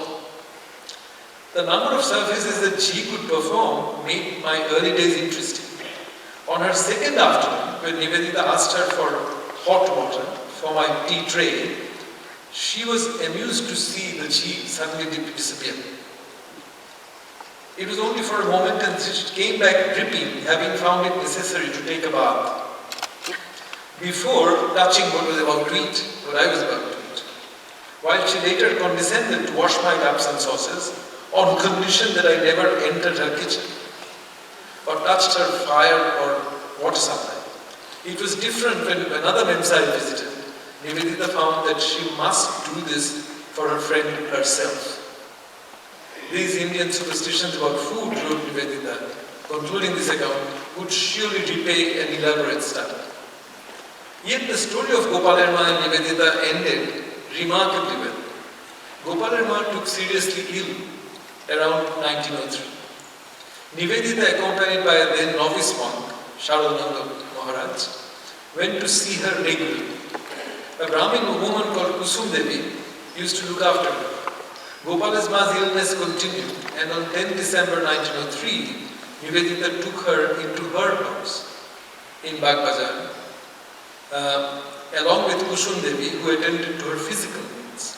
So I guess the other woman in the picture is Kusum Devi, in that picture of the three women. Who attended. She was by now almost 90. Gopalarma is coming tomorrow, wrote Nivedita to Miss MacLeod on 9th December. She is ill, dying probably. Diabetes has appeared, and we are to have her. And then again on the 15th, Gopalarma came and is here.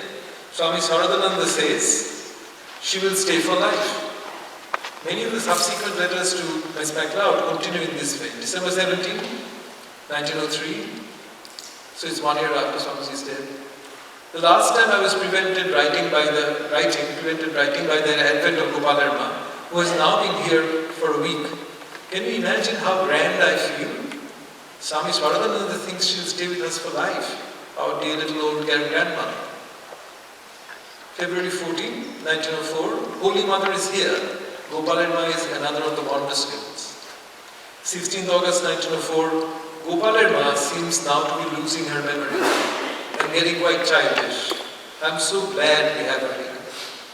July 21, 1905, did you know that Gopalarma now lives with us? She's very dear and sometimes very troublesome, but to me it is perpetual peace and joy to have her with us. She came to us about November, or was December of last year. The Holy Mother is also in the immediate neighborhood, and I do not go every day, for I have so much to do now. I'm constantly writing, and there is much sickness in the rainy weather. March 8, 1906, I could not help feeling full of that first meeting with you, when Gopalarma took us by the hand and introduced us. Do you remember? And do you remember Gopalarma lives with us in this very house? And finally came the letters with the news of her death. June 29, 1906, Gopalarma is dying hourly in her room at the back of the house. And then July 12, 1906, Gopalarma is dead. She died at dawn last Sunday, beside the Ganges, so holy and peaceful, a freed soul. Nivedita actually has left us a poetic description of the death of Gopalarma. All night long, she writes, we had been watching the slow, hard breathing of the dying. A day and night already had she thus lain by the Ganges side, so she had been taken to the riverside. It was not perhaps entirely unconscious in which way she lay. And on that last morning, when a Brahmin came and chanted above her shlokas from the Upanishads, she had responded visibly with what would almost represent excitement. We, the waiting women, could hear from without the long, low lapping of the Ganges against the foot of the bathing stairs and the morning whisper of the rain winds. But once, was it midnight? Or was it an hour or so later? Once in the midst of the silence there came a rushing and swirling of the river beneath the cloud-veiled moon.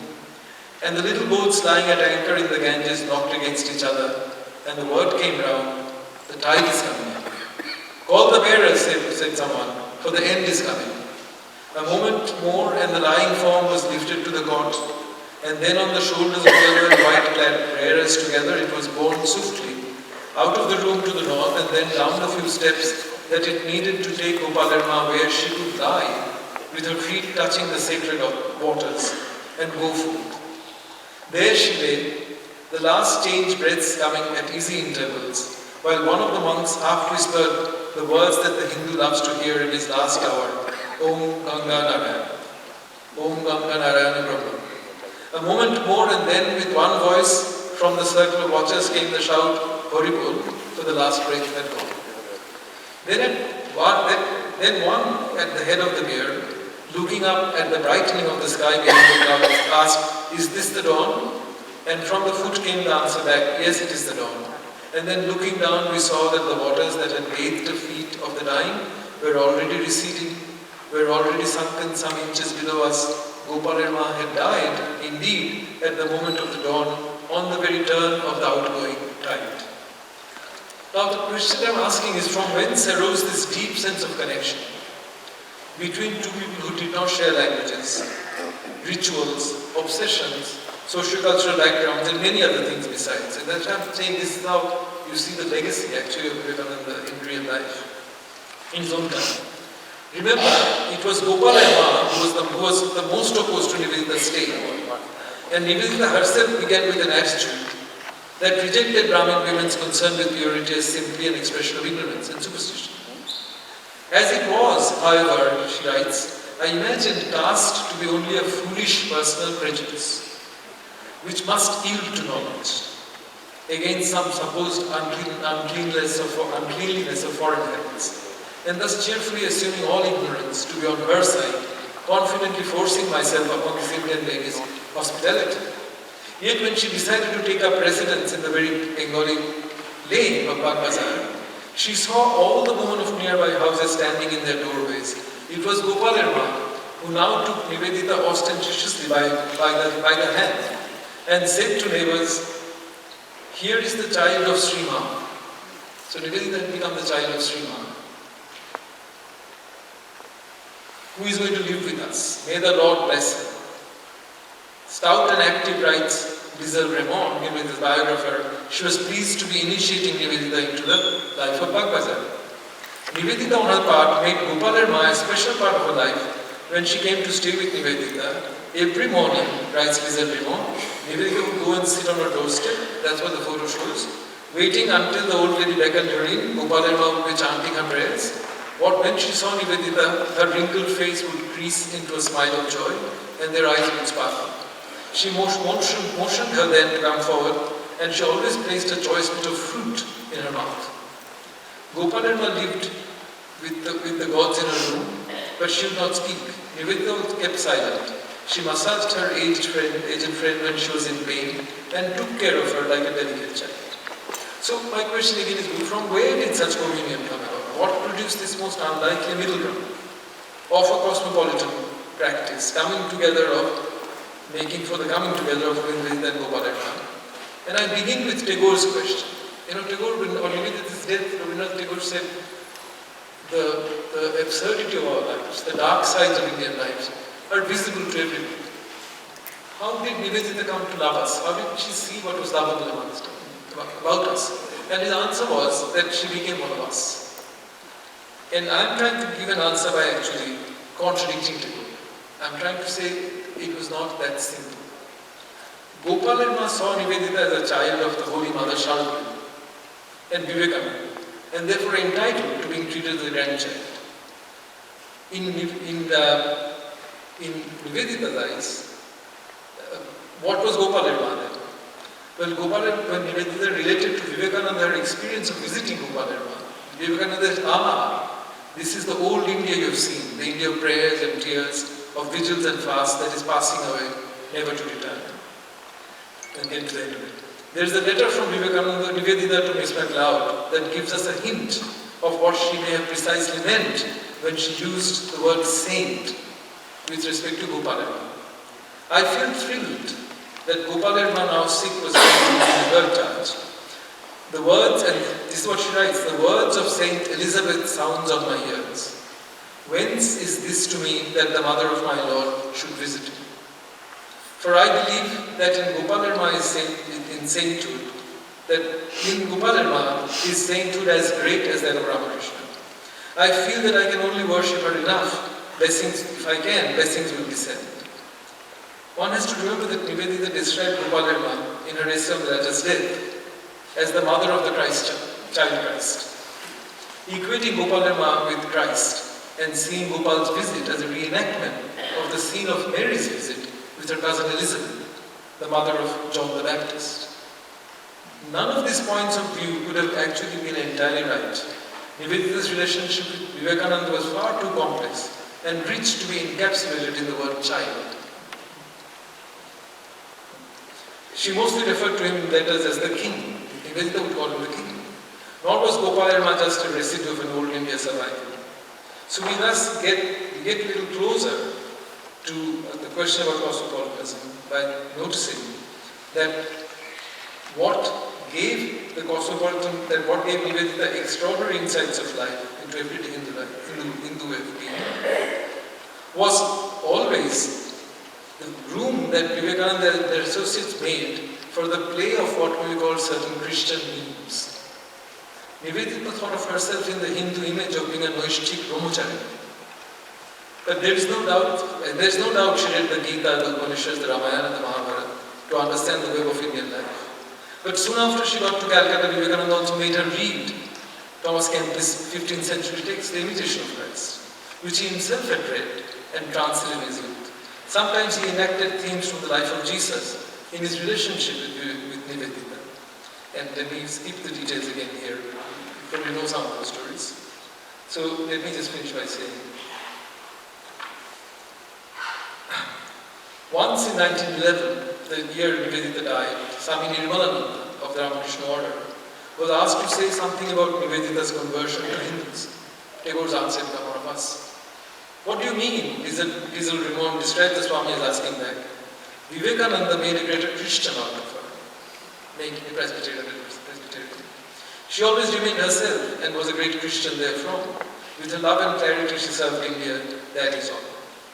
There was thus, but at the same time you have to remember that when Nivedita's mother was dying, she bent over her dying body and chanted Om Hari Om, actually over her own mother's body. So the cosmopolitan I see, it says to the other, "Become in my company more truly what you are." That, in a nutshell, was the relationship that Sister Nivedita cultivated, thanks to Vivekananda's teaching between herself and what was in front of her. Nivedita once described Vivekananda beautifully and paradoxically as an anachronism of the future. In a world in which religious intolerance of various kinds seemed to be on the rise, Nivedita's practice of a universal religion that for her and her king took a variety of forms, sometimes monotheistic, sometimes polytheistic, sometimes Hindu, sometimes pantheistic, sometimes Christian, Muslim or Buddhist, anticipated a future that we can only live anachronistically in our own times. Thank you very much. So, just to give you a sense of how the program is going to unfold, we're running a little late, as you probably can judge. What we will do right now is just have maybe 3 questions, 4 questions for our distinguished speakers. I will stand over here and I believe there is a mic, a set of mics that are going around. One is over there and there is another one somewhere. So we'll take 3 questions and please keep your questions short. The shorter your questions are, the briefer, the more to the point. Perhaps we can accommodate another one, but we're going to try and move on with the program to the next part of this program. So the gentleman in there with the colored red sweater, please wait for the microphone. A microphone is going to come. Please keep your... We need a microphone, sir, because it's being recorded. And please keep your questions short. Yeah, this is a question for all those who have studied Vivekananda. Here are 2 things we learn. Please stand up. Here are 2 things we learn from Upanishads. Number 1, the worship of 33 Koti Devata. And number 2, it's an observation that generally one can break God's commandment if one has energy to do so, and generally one cannot follow God's commandment if one doesn't have energy to do so. And this is coming from Upanishad. So, did Vivekananda explain and employ these fundamental things? And this is a question for all scholars. Thank you. I'm sorry, I did not read a synopsis of the question. I'm sorry, I did not follow the question myself. Are you asking, is this something? No, are you asking if there's a proposition in the Upanishads that Vivekananda can explain? Is that what you're asking? There are 2 things we learn from Upanishads. One is worship of 33 Koti Devata. You heard me? Did Vivekananda explain and employ this? Yeah, see, this will get us into the theological sides that I am not competent to discuss. But what I will say is, Vedanta. There are many books, but Vedananda's book on what he calls Vedantic cosmology is an extremely interesting discussion of these kind of questions. What the relationship between the Devatas, the Trishkoti Devatas, and the idea of the Brahman, the Absolute. This obviously concerned Vivekananda from his college days. I mean, when he was in college, he used to discuss with Brajendranath Seal, who became later a famous philosopher, whether the Hindu idea of the Brahman and Hegel's Absolute Spirit were the same thing. So, and he has many things to say about the position in which he could both accommodate Shankara's idea of Advaita Vedanta and Ramakrishna's idea of actually worshipping Kali in a particular form without falling into Vishishtadvaita philosophy. But these are deeply philosophical questions that I am a historian, so is Ruth. So I don't think I can go into the complexities of philosophical problems, but I think he deals with these kinds of questions. Tetrish Koti or even 1 crore, I mean, he deals with the relationship between Devtas in particular forms or Devis in particular forms and the absolute.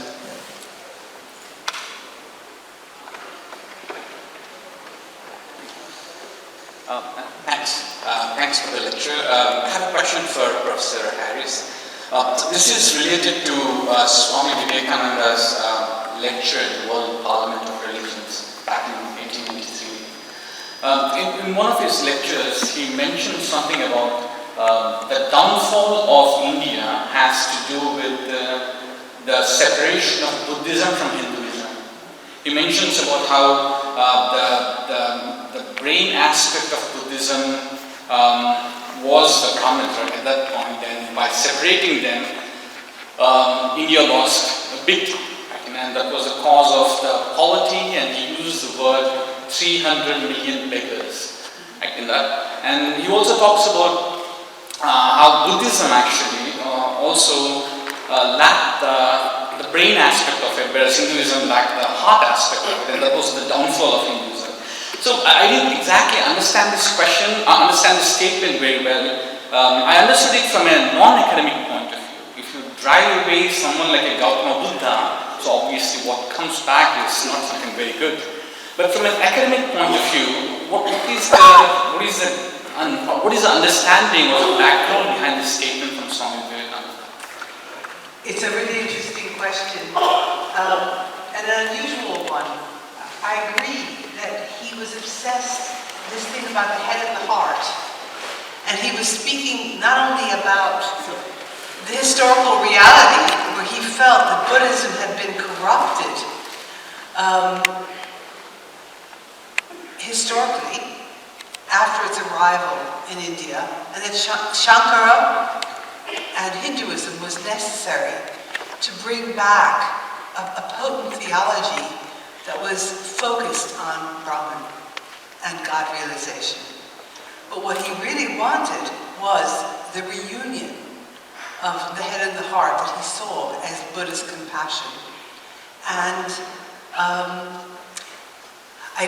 there was an instrumental dimension to that part of what he was saying at the Parliament, which was that Buddhism was much more well known in America at the time than Hinduism. And it was well known through the great poem about the Buddha. Light of Asia. Sorry?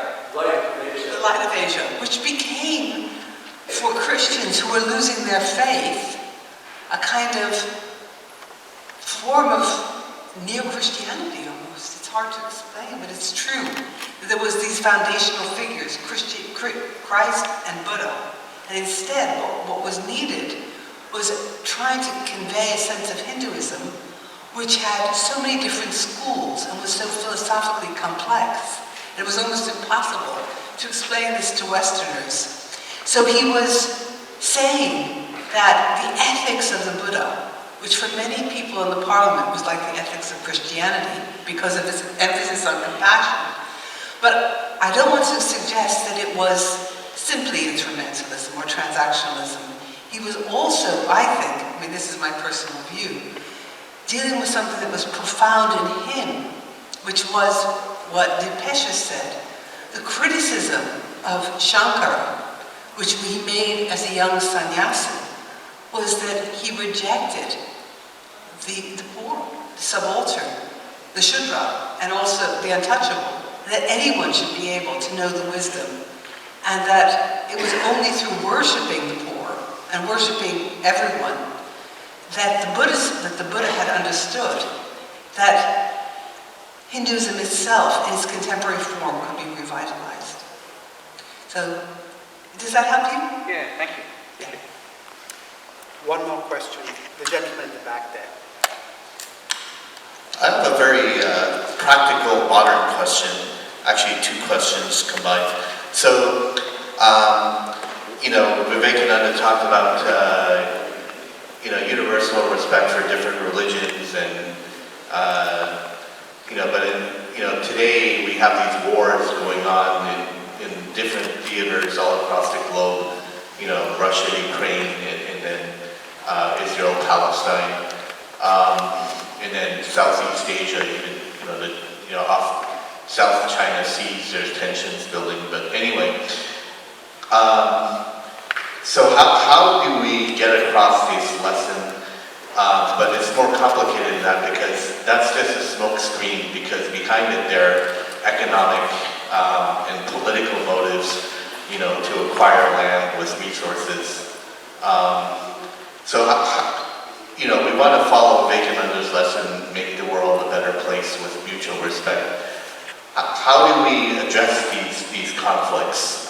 Secondly, there's the role of technology. We have all these wonderful technologies coming out, AI, quantum computing, and that leads kind of to a scientific confirmation of the philosophy of Advaita, universal consciousness. But at the same time, there are ethical problems because governments are using the technology to spy on everyone.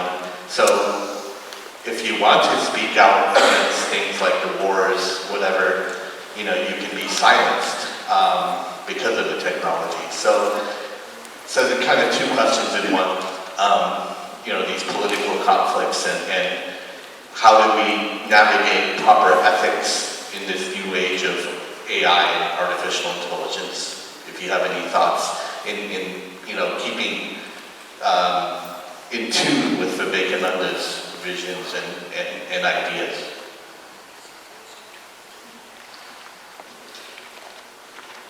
I'm going to let Dipesh start so I can think what I want to say about this.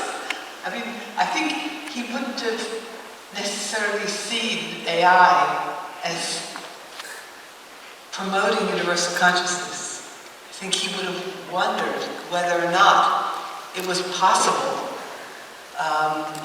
whether there was a danger that it actually might obstruct the kind of self-realization that he sought. But I'll let you speak.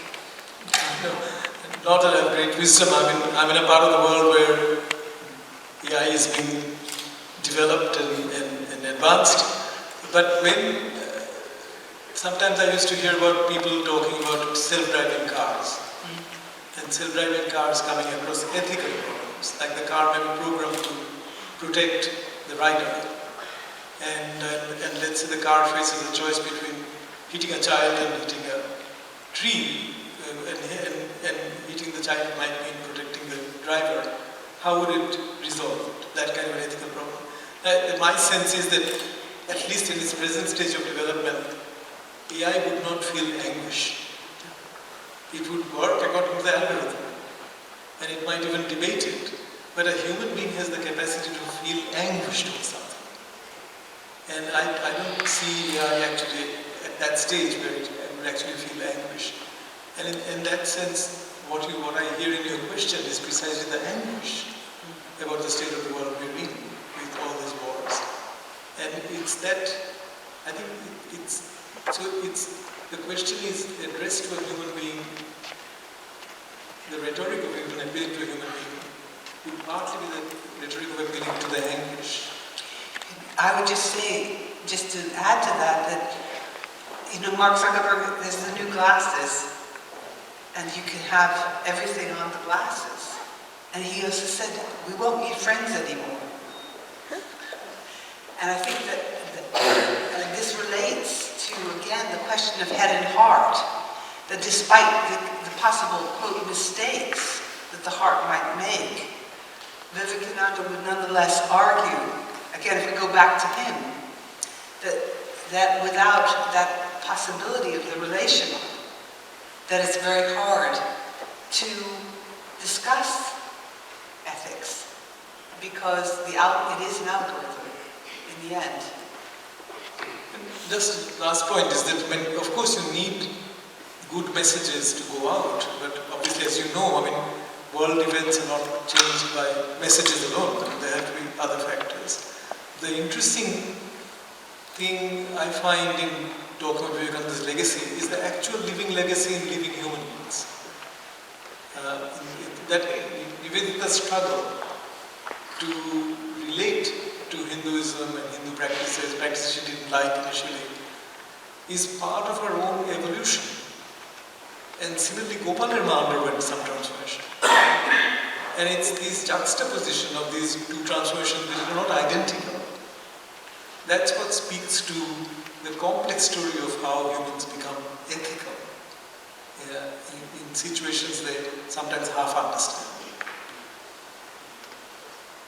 I'd just like to end by just responding to that just to respond, which is that what happens when there's a gulf of understanding? And of course, we're living, I think you're quite right.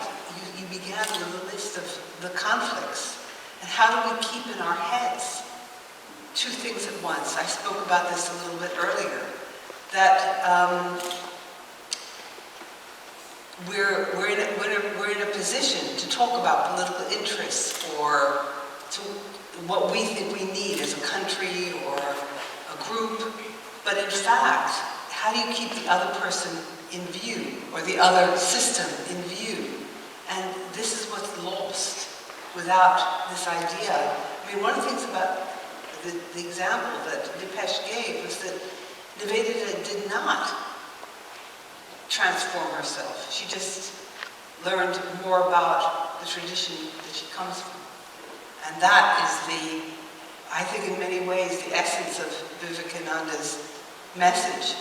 And it goes beyond the philosophy of Advaita. It is part of it, but it isn't just that. Please join me in thanking our team.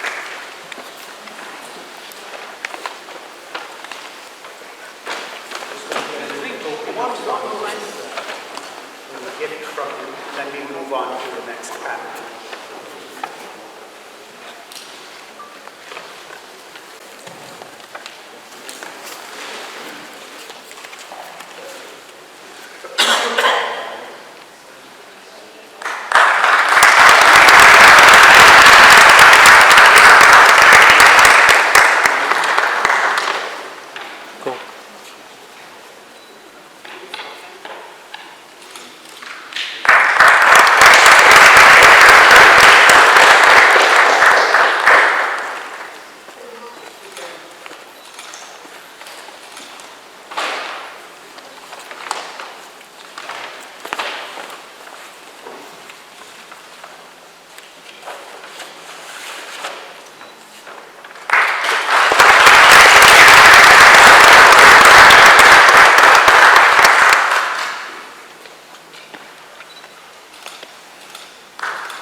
Thank you so much, and again, my apologies for us running about 10 minutes behind time. Although it's not my honor to introduce Professor Chris Chappell and Professor Rita Sharma, I do get to say a few words about Professor of Sanskrit Luther Obrock.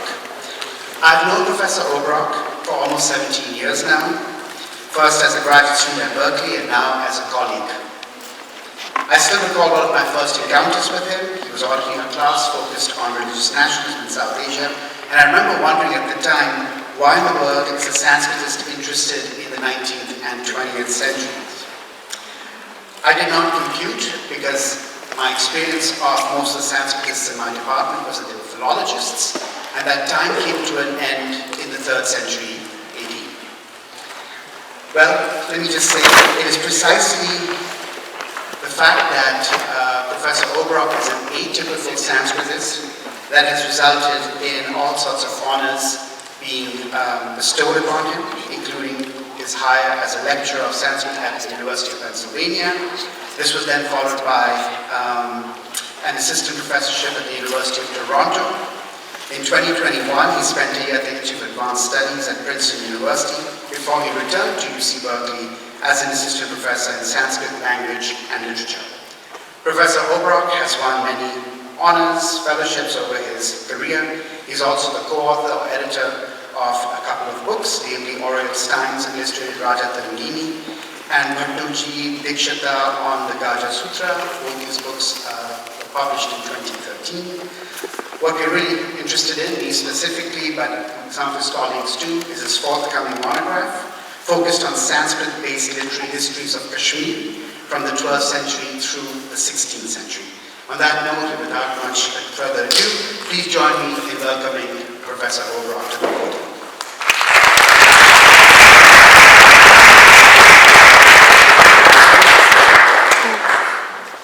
I have to say, I wasn't expecting to get introduced, so I'm blushing a little bit. But it's my great pleasure to introduce the two people that we really want to hear talk right now.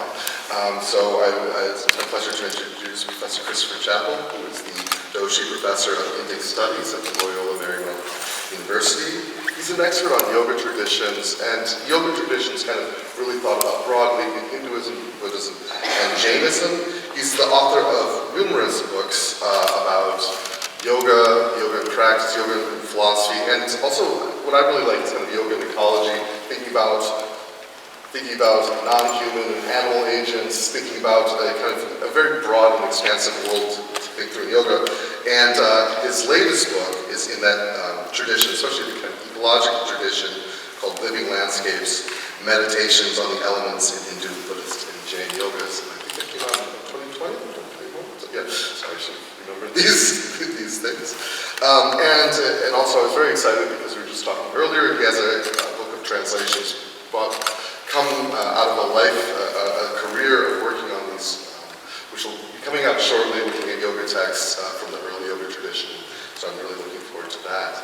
Our other speaker is Professor Rita Sharma, who's the director of the GTU Center for Dharma Studies. And before this, she was the Vivekananda Chair at the University of Southern California. And she's the author of numerous publications about Hindu religion, theology, philosophy, and practice. But really importantly for us here today, and really exciting for us here today, is she's the editor of a volume about Swami Vivekananda, his life, legacy, and liberative ethics. So I'm really excited to welcome them both to the stage here, and we'll hear them speak and have a conversation together. So thank you very much.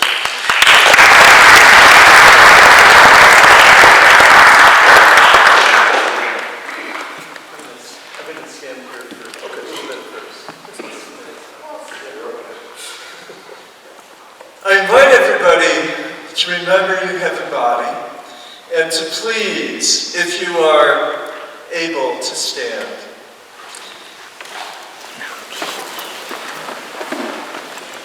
And look down on Mother Earth, the place of Bhudevi.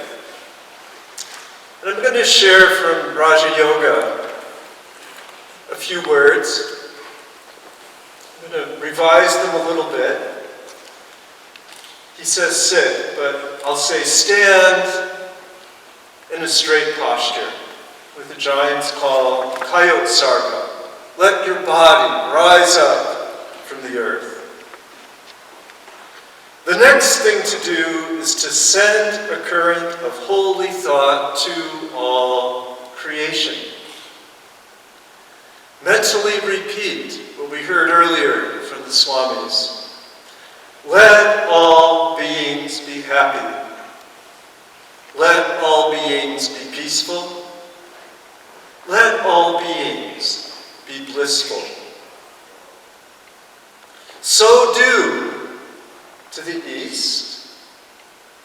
Now, turn a quarter to the right, to the south,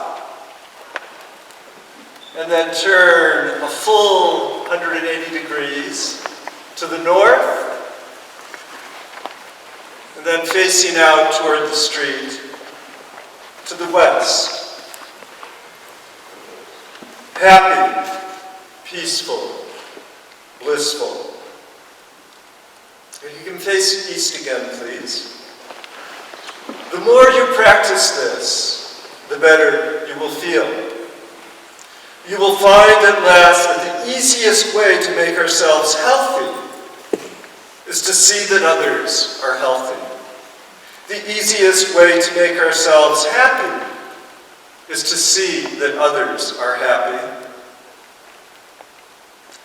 After doing that, those who believe in God should pray not for money, not for health, not for heaven. Pray for knowledge and light. The next thing to do is to think that your body is firm, strong, and healthy, for it is the best instrument you have. So please sit down again. And I want to share just a little bit of information about Boston and the birthplace of Christian Science, the landing spot not only for Swami Vivekananda, but also for Paramahansa Yogananda. Science and Health. The root text for Christian Science originally quoted liberally from the Upanishads. And undoubtedly Swami Vivekananda was well familiar with that version, which was later redacted, the Upanishads removed. But as we think of the Upanishads, where do they begin and end? They begin and end with breath. Again and again, they remind us of our positionality, the east, the west, the south, the north. And what Swami Vivekananda presented was, as that photograph that was shared earlier so beautifully reminded us, was that he was inviting people to re-inhabit the body, inviting people to clarify all confusion, to dispel ignorance, and what he called people to do was to find that place of yoga, that place of connection. And although I don't have a fancy PowerPoint, I did want to share my 1 rupee ticket. My first trip to India in 1981, boarded that boat, crossed that choppy sea to Vivekananda Rock, and for him, it was that moment on that rock that he decided to go to Boston and to Chicago. And for me, as a 25-year-old at a World Religions Conference, it was encouragement that although the journey may be long, beauty can emerge. So I want to just give honor to what Swami Vivekananda inspired throughout the world, and be grateful that we're able to still gather literally in his name and in his memory. So thank you. I now hand this to my wonderful colleague.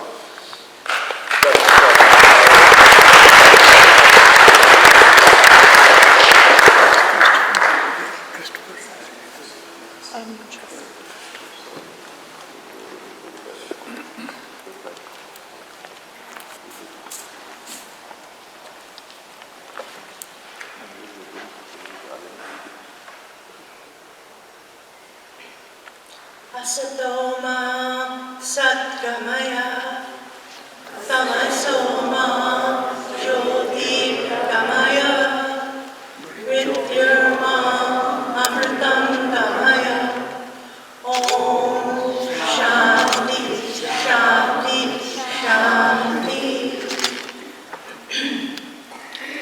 pleasure to be here.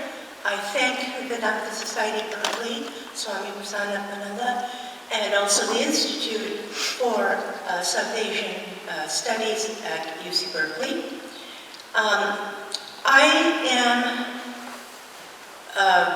the director and core doctoral professor at the Berkeley Center for Dharma Studies, which is a center of the Graduate Theological Union, a major university consortium that is affiliated with UC Berkeley. So we have cross-listing of courses. I have students from UC Berkeley and vice versa. So, but what we do differently is that we take in the perspective of both the study of religion and also the possibility of the creative, critical, constructive reimagining of different traditions. When the center was being conceived, I was the Swami Vivekananda professor at USC. And I was brought in as an advisor. And I had no intention of moving north. But what happened is that as Swami Vivekananda professor, one of my first tasks was to do the 125th birth anniversary of Swami Vivekananda conference, the conference on that. Now, this conference, actually, my good friend and colleague, Professor Chappell, was also at that conference presenting. That conference produced a volume of critical chapters by numerous scholars, including Swami Vedanta, who some of you may be familiar with. And the interesting thing about it, to my surprise, is that it was the first edited volume that is collection of scholarly articles coming out of the International Academy, particularly the Western Academy, since the early 1990s. And so, but there are good volumes such as Makaran Paranjape's book and so forth. But this was important because what we brought together is something that we talked about, that is contemporary perceptions of Vivekananda, his relevance, his legacy, and so forth. Now, thinking about that, the way that I interpreted the life's work of Swamiji here, especially in North America, and especially in terms of his interpretations of the yogas and so forth, was that he was the first modern Hindu, constructive, liberative, critical theologian. So, there is a field called constructive theology, which is bringing theology into engagement with the critical concerns of our time. Bringing these ancient streams of religious thought and practice into deep connection, conversation, and transformation of the way we look at everything that affects us profoundly today. If we cannot do that, we have a museum piece that we call spiritual heritage. It's no longer a heritage, it's a museum piece. It is only when one can bring that into contextual, constructive conversation with this moment in time, or his moment in time, then that is when it becomes a living river of life-giving wisdom and knowledge. What Swami Vivekananda did was not bhashya. He wasn't a bhashyakar. But why should he be a bhashyakar? Shankaracharya had done the bhashya on the Prasthanatraya already. and he's an Vivekananda. Why should he have to redo that? He does not. But what he does is precisely constructive theology. Seeing the Bhashya there, the commentary on Shruti, what Swamiji does is that he connects it to his moment in time. So, there's another term I'll share with you, which is liberation theology. Liberation theology arises in South America in the 60s. And I won't go into detail for lack of time, but what I'll say is, it was conceived of as something that was liberative to the people, not only spiritually or religiously or soteriologically, but it was liberative from the viewpoint of politics, economics, and just life, because these were oppressed people. So Swamiji is speaking at a time of the enslavement of the Indian subcontinent of South Asia. He is speaking out of the context of the extraordinary devastation of colonialism and the enslavement of his people.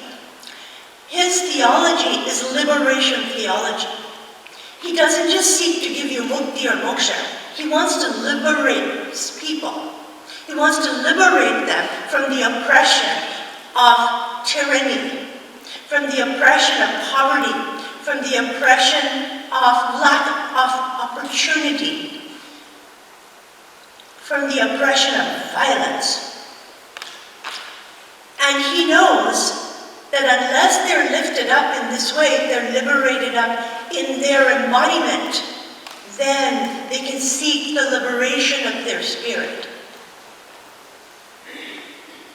This is revolutionary because it's the first time out of the global south, in the context of colonialism, we have a philosophical theologian in absolute engagement with the critical concerns of his time.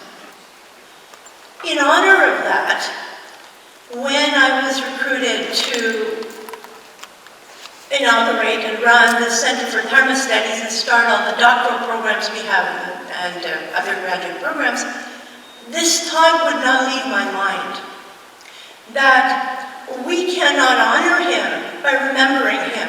We cannot honor him by simply recalling what he has done. We can only honor him if we follow in his footsteps. And what are those footsteps? You heard tonight several things. First of all, he's well known for his attempt at interreligious engagement and harmonization. He is criticized for projecting his own version of what he considers spiritual tilas, ultimate goals, onto other religions. But that's not the point. That we can discuss, we can critique. But the point is, he is trying at his level best to engage the religious other from a position of inclusion, compassion, and respect. And his method of doing so, we can critique that. We cannot critique the motive. So that's the first thing, the interreligious engagement.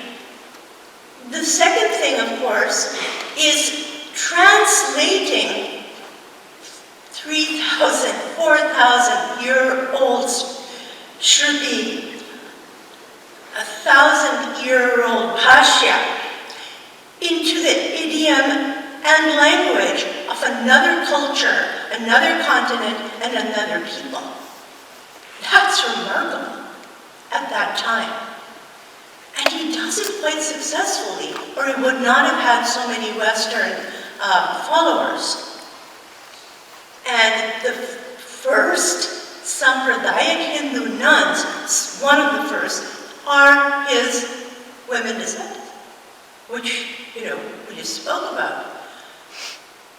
These are remarkable and revolutionary steps for a Hindu liberation theologian, the first of his kind. So, most of the Indic world, most of Indian scholarship speaks of theology as philosophy because theology is associated with missiology, conversion, etc. But that's problematic because we have Islamic theology, we have Jewish theology, we have, now we have, I'm in contact with Chinese thinkers who are creating Taoist theology. This is the thing. If we're going to speak in an international idiom, theology must be used if we are to include and bestow authority upon sacred texts, or what we consider sacred texts. So it's philosophy if you do not include the prostanatraya. If you just say, let us sit and reflect and use reason and perception and all the pramanas to come to our own conclusion. Fine, that's philosophy. But the moment you say, and of course we must not forget Shabda Praman, the epistemology, the knowledge embedded in sacred texts, then it becomes theology. In his case, philosophical theology. But that doesn't tell us anything. Theology could simply be looking at all the bhashya and coming up and said, they said this. Ramanuja said this, Shankara said this, or Madhava said this, and so forth. But the thing is that if you have traditions within the Hindu world, such as, which are not even that old, in relation to the age of this tradition, you have for example, Achintya Bhed Abheda Tattva, which is perhaps known to some of you as Gauriya Vaishnavism or Chaitanya Vaishnavism, is 500 years old. Now, what does it do? It doesn't do bhashya until very recently. It's Swami Vivekananda, Srila Prabhupada, who comes and does the Gita translation in bhashya. We're talking about the 1970s. What happened until then for 500 years? Well, they said, the guru of Sri Chaitanya Mahaprabhu was a Madhavite. Madhava has done the necessary work on bhashya. We just need to go further. They did. They produced a remarkable psychological theology of emotions, Rasa Bhava. They produced a very sophisticated theology of the principles of the feminine and masculine principles in engagement, which you don't see in many other Krishna Bhakti traditions, and so forth. I could give you a long list. Why does this tradition particularly matter? Because they're powerful in Bengal. And that is where Shakta Bhakti develops, out of Shakta Tantra. The guru of Ramprasad Sen, who Sri Ramakrishna used to sing his songs, his Shama Sangit, and used to say, Mother, you gave Ramprasad a vision of yourself and you won't come to me. And he used to cry. This is very well known. Ramprasad doesn't start the tradition, his guru does. And Ramprasad continues, and Kamalakanta Bhattacharya continues, Durga Das, it goes on. And it culminates in Thakur. It culminates in Sri Ramakrishna. And why does this matter? Because of the influence of Chaitanya Sampradaya, the idea of bhava comes into play. So you heard about Gopal Erma, right? Gopal Erma, she said Vatsalya bhava, towards baby Krishna, Bala Krishna. But the only bhava that is appropriate in Shakta Bhakti is the bhava of a child to its mother, which you all know. But this transformation is a big one from going from the tantric worship of the divine feminine to this point. And in coming to this point, Sri Ramakrishna introduces an Advaita Vedanta that is inclusive of the beauty of the material world. and the visceral, powerful, dynamic presence of the divine feminine, which is the matter, energy, consciousness, infused, manifest reality that is represented by Shakti. He includes that. He doesn't leave it behind. And Swami Vivekananda guides everyone to say, yes, study and practice of Vedanta, do it through the hermeneutics of Sri Ramakrishna, do it through those lenses, see it through his eyes. And then he comes here and he says all of this in a different idiom, culture, language, and establishes Vedanta societies all across the West. So we follow him in doing philosophical work, constructive theological work, ethical work, all in engagement with not just the traditions, but the texts as well. We owe him a debt of gratitude that is inexpressible, even though he's human and there are many issues that we can disagree with. Thank you so much for your presence.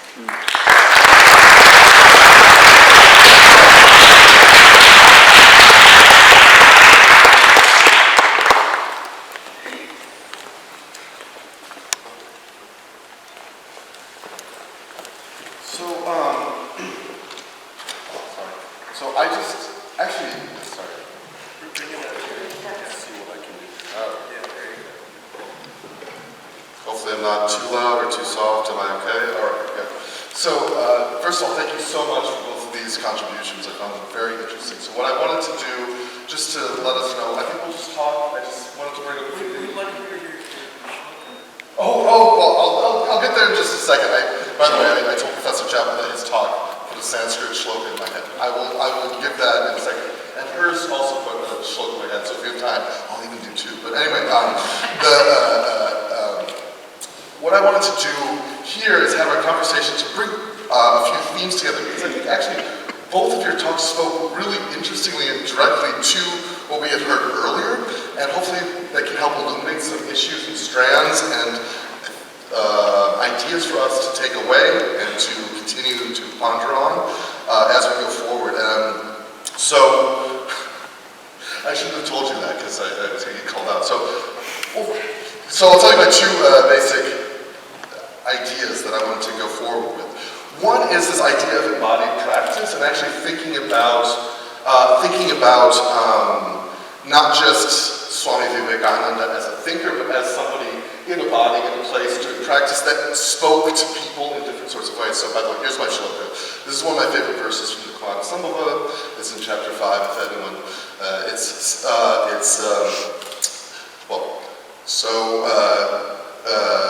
Parvati has been up in the Himalayas doing penance, and she has been doing this in order to earn the love and the attention of Shiva, and Shiva comes to her in a disguise in order to kind of test her, and she meets him, and the first thing that Shiva says to Parvati is this verse.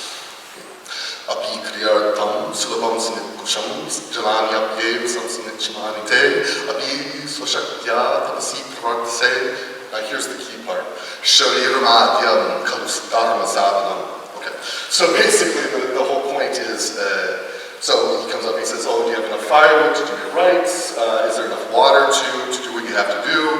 Is your tapas, your asceticism going along, proceeding according to your ability, your Shakti? And then it says at the very end, Shariramadyam kalusdharma sadhanam. The body indeed is the foremost instrument of Dharma. And I've always liked that, and that's kind of what your talk put me in mind of. And also this drew back to Ruth's talk, and actually that photo that you put up there that I think we all keep coming back to.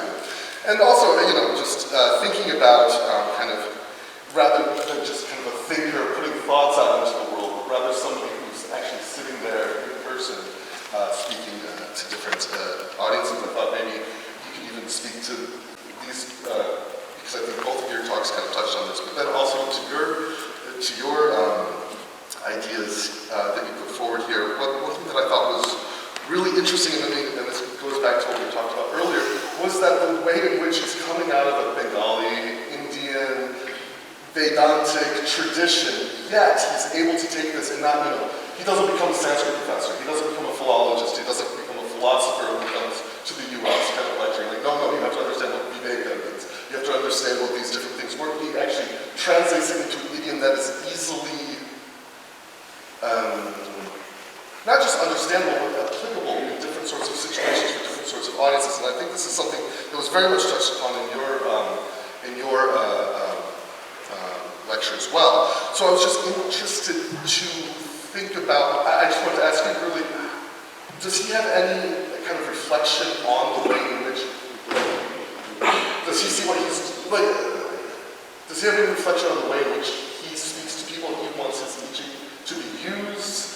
Does he see his teachings as, words to be followed, or just kind of ideas to be kind of expounded by specific people in accordance to their own positionalities? Anyway, so these were my two kind of first thoughts.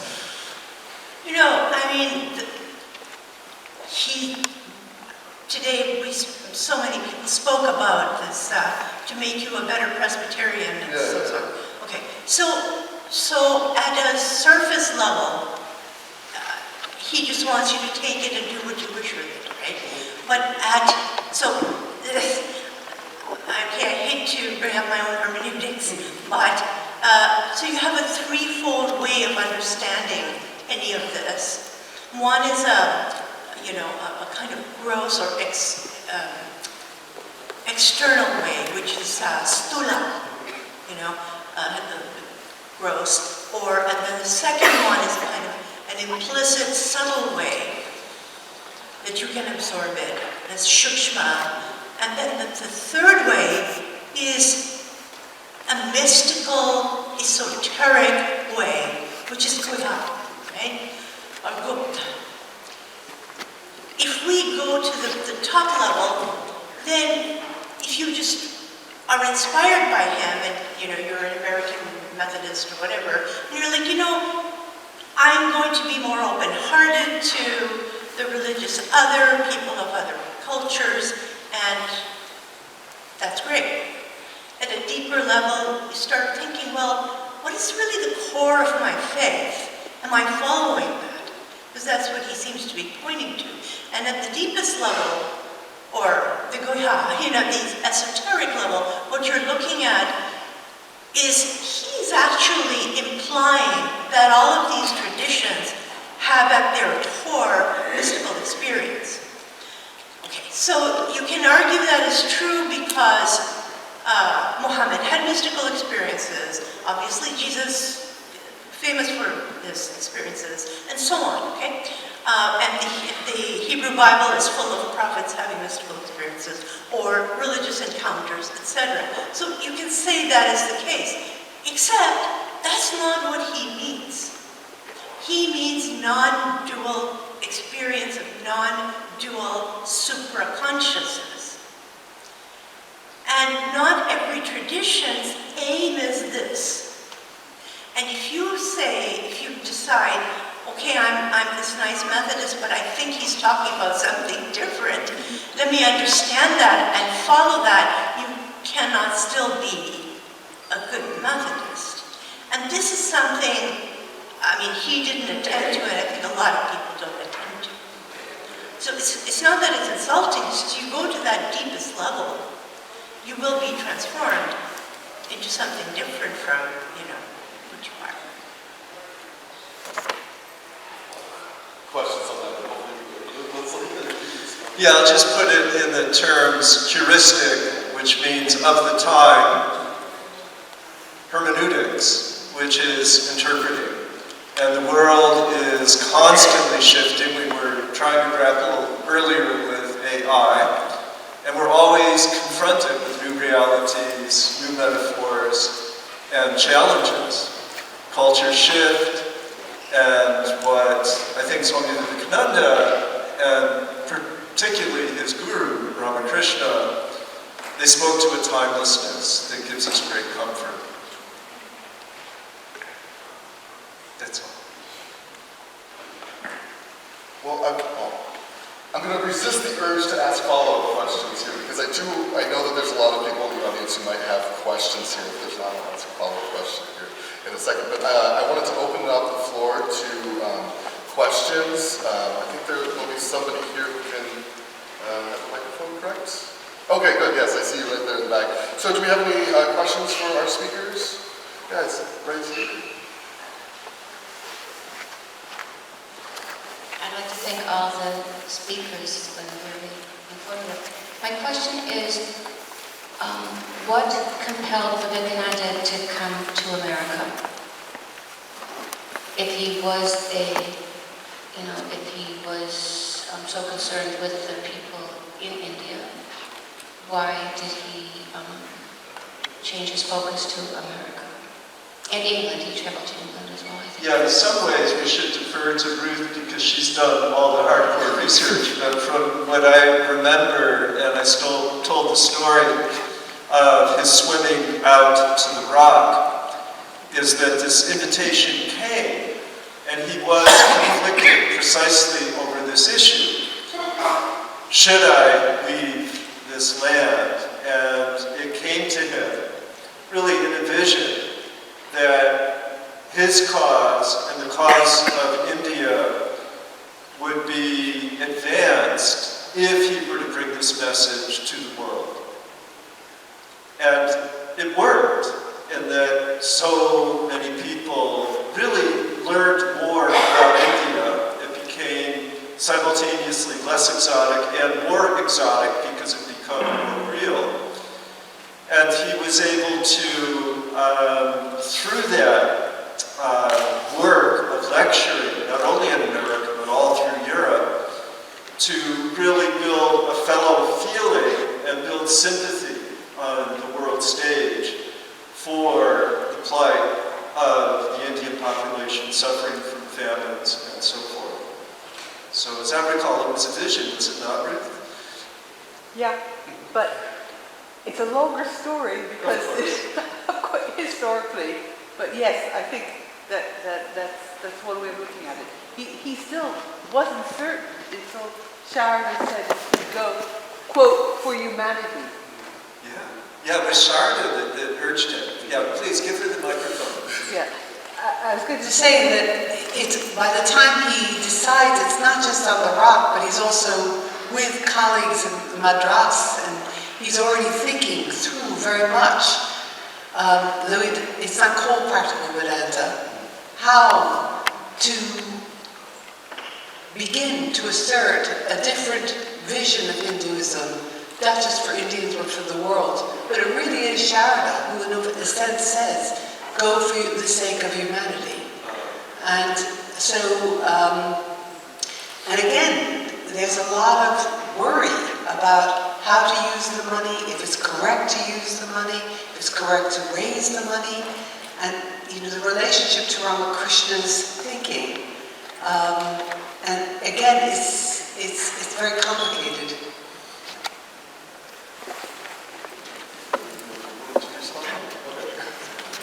Another question? Oh, yes. Thank you.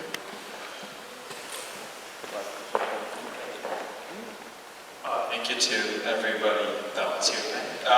This is a question for you, Professor Chappell. I see you've done thought on ecological research on the subcontinent and stars.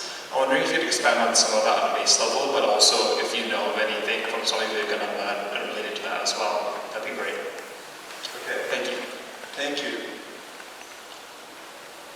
I entered yoga training when I was 18 years old with a woman who was raised in Calcutta. Her family was Assamese in origin. And we began with the standard asana pranayama and weekly yama and niyama. And she was born in 1935, so she remembers the struggle in Calcutta. And then we were several months in, and for the entire month, I remember this vividly, of October 19 1973. We meditated 20 minutes in the morning and 20 minutes at night on a plate of dirt in the style of the Visuddhimagga, as I later came to see it. And then the next month, November, we meditated on a vessel of water. December, appropriately the darkest month, we're approaching it, fire, 20 minutes in the morning, 20 minutes at night, flame. January, cold winds on Long Island. There we were, watching the storms roil the trees. And then February, that blessed short month, the most difficult month on the East Coast. Nothing, just to gaze into the sky. And my father grew up doing forestry, learning about forestry. And he was born into a world not dissimilar to her world. No running water, no electricity, no automobiles, no central heat in Canada for her, no air conditioning in India. And there was a frugality and an intimacy that really moved me. Fast forward. Silent Spring, 1960. I'm in India 21 years later, and no one seemed to even notice the dire straits into which India was quickly falling in terms of industrial pollution. And I returned shortly thereafter and interviewed a whole bunch of people and just reflected deeply on this disconnect between this intimacy of the simplest of lifestyles and the horror that we now experience in Delhi this time of year, where the pollution, the ppm, is a bit off the charts. We close schools if it's 200 here in California. It's over 1,000. We were living there this time of year 6 years ago. And so what can be done? And we put together conferences, first at LMU, then at Harvard. We did books, and I trained hundreds, literally, of yoga teachers on how to infuse the yoga experience with environmental and ethical acumen. And a little bit at a time, you see the ripple effect. And this, I think, is the vital work as we move forward. Work that Dr. Sharon has taken up with the sustainability programs here in Berkeley. And the work that, teaching 2 years ago, I thought, oh, I've been made obsolete. No more, okay? Because the accords are going on right now, the conversations, thank goodness California's there. But what does it take? It takes individuals to stand up, and it takes people such as Kim Stanley Robinson writing books like Ministry for the Future, where India becomes the hero that saves the world. So, yeah, we have a lot of work to do. Internal work and life work. I just want to comment on that very briefly. First of all, I want to thank Dr. Chappell for his decades of work in this area and for inspiring me when I was a graduate student to go forth into this area. That is O.P. Dwivedi, you remember him.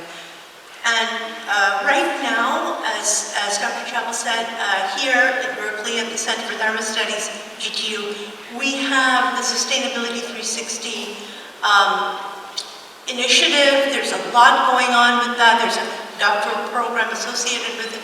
But there's also documentaries, there's books, there's articles, including our volume from a couple of years ago called Religion and Sustainability, Interreligious Resources, Interdisciplinary Responses in the UN Sustainable Development Goals book series. I have all of these available to you for free. If you're interested in our programs and also just in the materials, feel free to shoot me an email. Thank you. Do you have any other questions? Oh yeah, we have one here. Okay, there we go. Fantastic sessions, thank you. One of the questions I wanted to ask you is that considering the Vedanta and the lessons of Vedanta and practical implications in our own life, it is such universal and profound, and it changes the way we live our life and think about it. I was wondering about what are your thoughts on how we educate the younger generation, or maybe our generation for that matter, so that more people can understand and value what has already been thought through so many generations, even though we are losing that information in these generations as we go along. And then there is a threat of AI, how we are completely losing the mindset. So I wanted to just think about and explore what you think. I want to respond to that, and I want Dr. Chapel to respond to it. And the thing is that we have a huge body of outstanding work that has been done by scholar practitioners like us in the field for the last over 30 years. And it has been undermined by certain voices coming out of the lay public, the Indian American lay public, who have just focused on 2 or 3 scholars whose works are questionable in terms of their accuracy. And that has undermined the ability of the rest of us to let the community, the global community, know about all of the work that we've been doing for decades. You could talk a little with Ananda, that would be great. Yeah, Presbyterians and Methodists, there's actually more people that practice yoga regularly than belong to any single denomination. And where does change happen? It happens in the body. And I feel that what you're calling for is critically important, which is the infusion of human development with yogic principles. And what you also pointed to, and we talked slightly about the AI difficulties, is that information is not the job of an educator anymore. The job of an educator is transformation, or at least formation. And that to the extent that we have a future, it will be in the preschools, it will be in the infusion of values, but particularly love and curiosity, which that's the great human feature, and we cannot let any machine take that from us. So whatever we do, we need to keep people interested, and that means learn what your body does. That's what the Upanishads all about.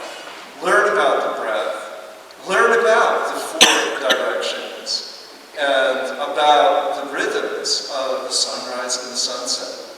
Okay, the Ashvin twins, they are real. So that's my hope for the future as a new grandpa. First time, week before last. So, yeah.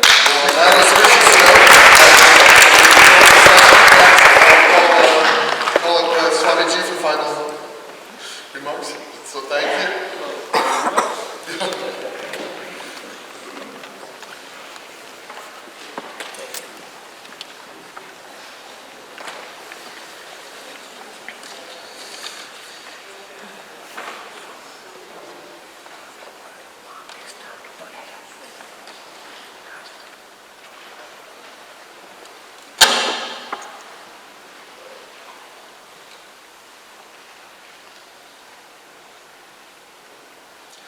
For the past few hours, we have been privileged to listen with rapt attention to the diverse facets of Swami Vivekananda's philosophy presented by distinguished academics from around the globe. This event is not merely a celebration of 125th anniversary of Swami Vivekananda's visit to the Bay Area. Rather, it underscores how his voice remains profoundly relevant and carries immense power for the modern mind. The powerful intellectual waves he generated, which first burst upon the Western world like a thunderclap in Chicago over 130 years ago, continue to influence the thought currents of the world directly or indirectly. Swamiji consistently expressed a deep sense of commitment to Western audience, encapsulated in his powerful declaration, "I have a message to the West as Buddha had a message to the East." His resolve to share universal truths was further emphasized before he left Beirut for his second American visits, saying, "The time has come when all truths should be given to all people, unobstructed and uncompromised." He brought his vision to fruition during his visit to the San Francisco Bay Area from February 22 to May 29, 1900. In just 97 days, Swamiji delivered a remarkable series of lectures presenting more than 73 talks at 7 distinct venues. What is the difference between his first visit and second visit to the United States? Swami Vivekananda's first visit to the United States was characterized by powerful introduction of Vedanta, where he was a roaring lion, laying the profound theoretical foundation of his message and authoring the Raja Yoga. This initial trip focused on presenting the core philosophical ideas. His second visit on the teaching the practical aspect of Raja Yoga for spiritual transformation. As he expressed in 1896 from New York in a letter, the abstract Advaita must become living, poetic in everyday life.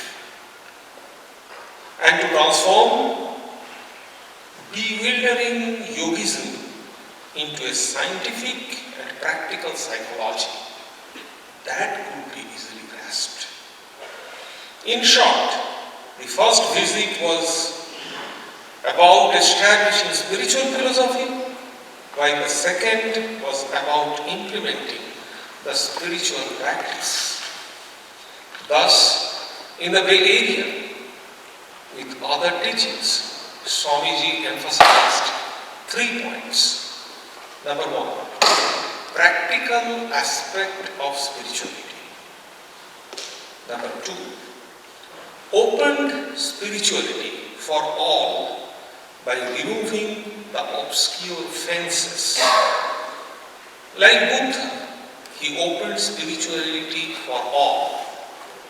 "I have given my highest teachings in California," he declared after his second visit.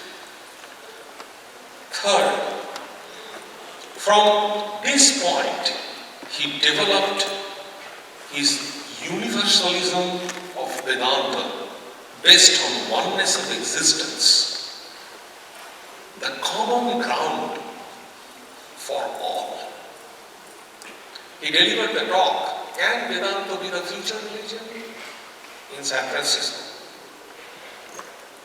This event stands as an outstanding and befitting tribute to Swamiji's life and enduring legacy. I wish to formally acknowledge and commend the contributions of all individuals involved in organizing this significant occasion, resulting in a truly memorable and successful celebration. We extend our deepest heartfelt gratitude to Dr. Srikhar Reddy, Consul General of the Consulate General of India in San Francisco, for his gracious support and encouragement throughout our year-long celebration commemorating 125th anniversary of Swamiji's visit to the Bay Area. Although Dr. Reddy was unable to attend to this program, we are honored to welcome Consul Raju Sharma, who is representing the Honorable Consul General. Your presence, Consul Sharma, has added immense value to this event, and we sincerely thank you for the Consulate's continued commitment and esteemed participation. We extend our sincere thanks to Dr. Ruth Harris for graciously accepting our invitation and traveling to the United States to be with us.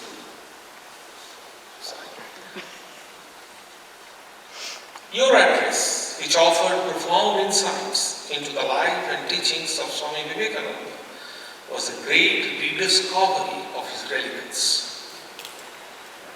It served as a powerful reminder that his timeless words continue to inspire and guide generations. We deeply appreciate your contribution to this program. We express our sincere gratitude to Dr. Dipesh Chakraborty, who kindly attended one of our programs to celebrating Swami Vivekananda's 150th birth anniversary in 2013.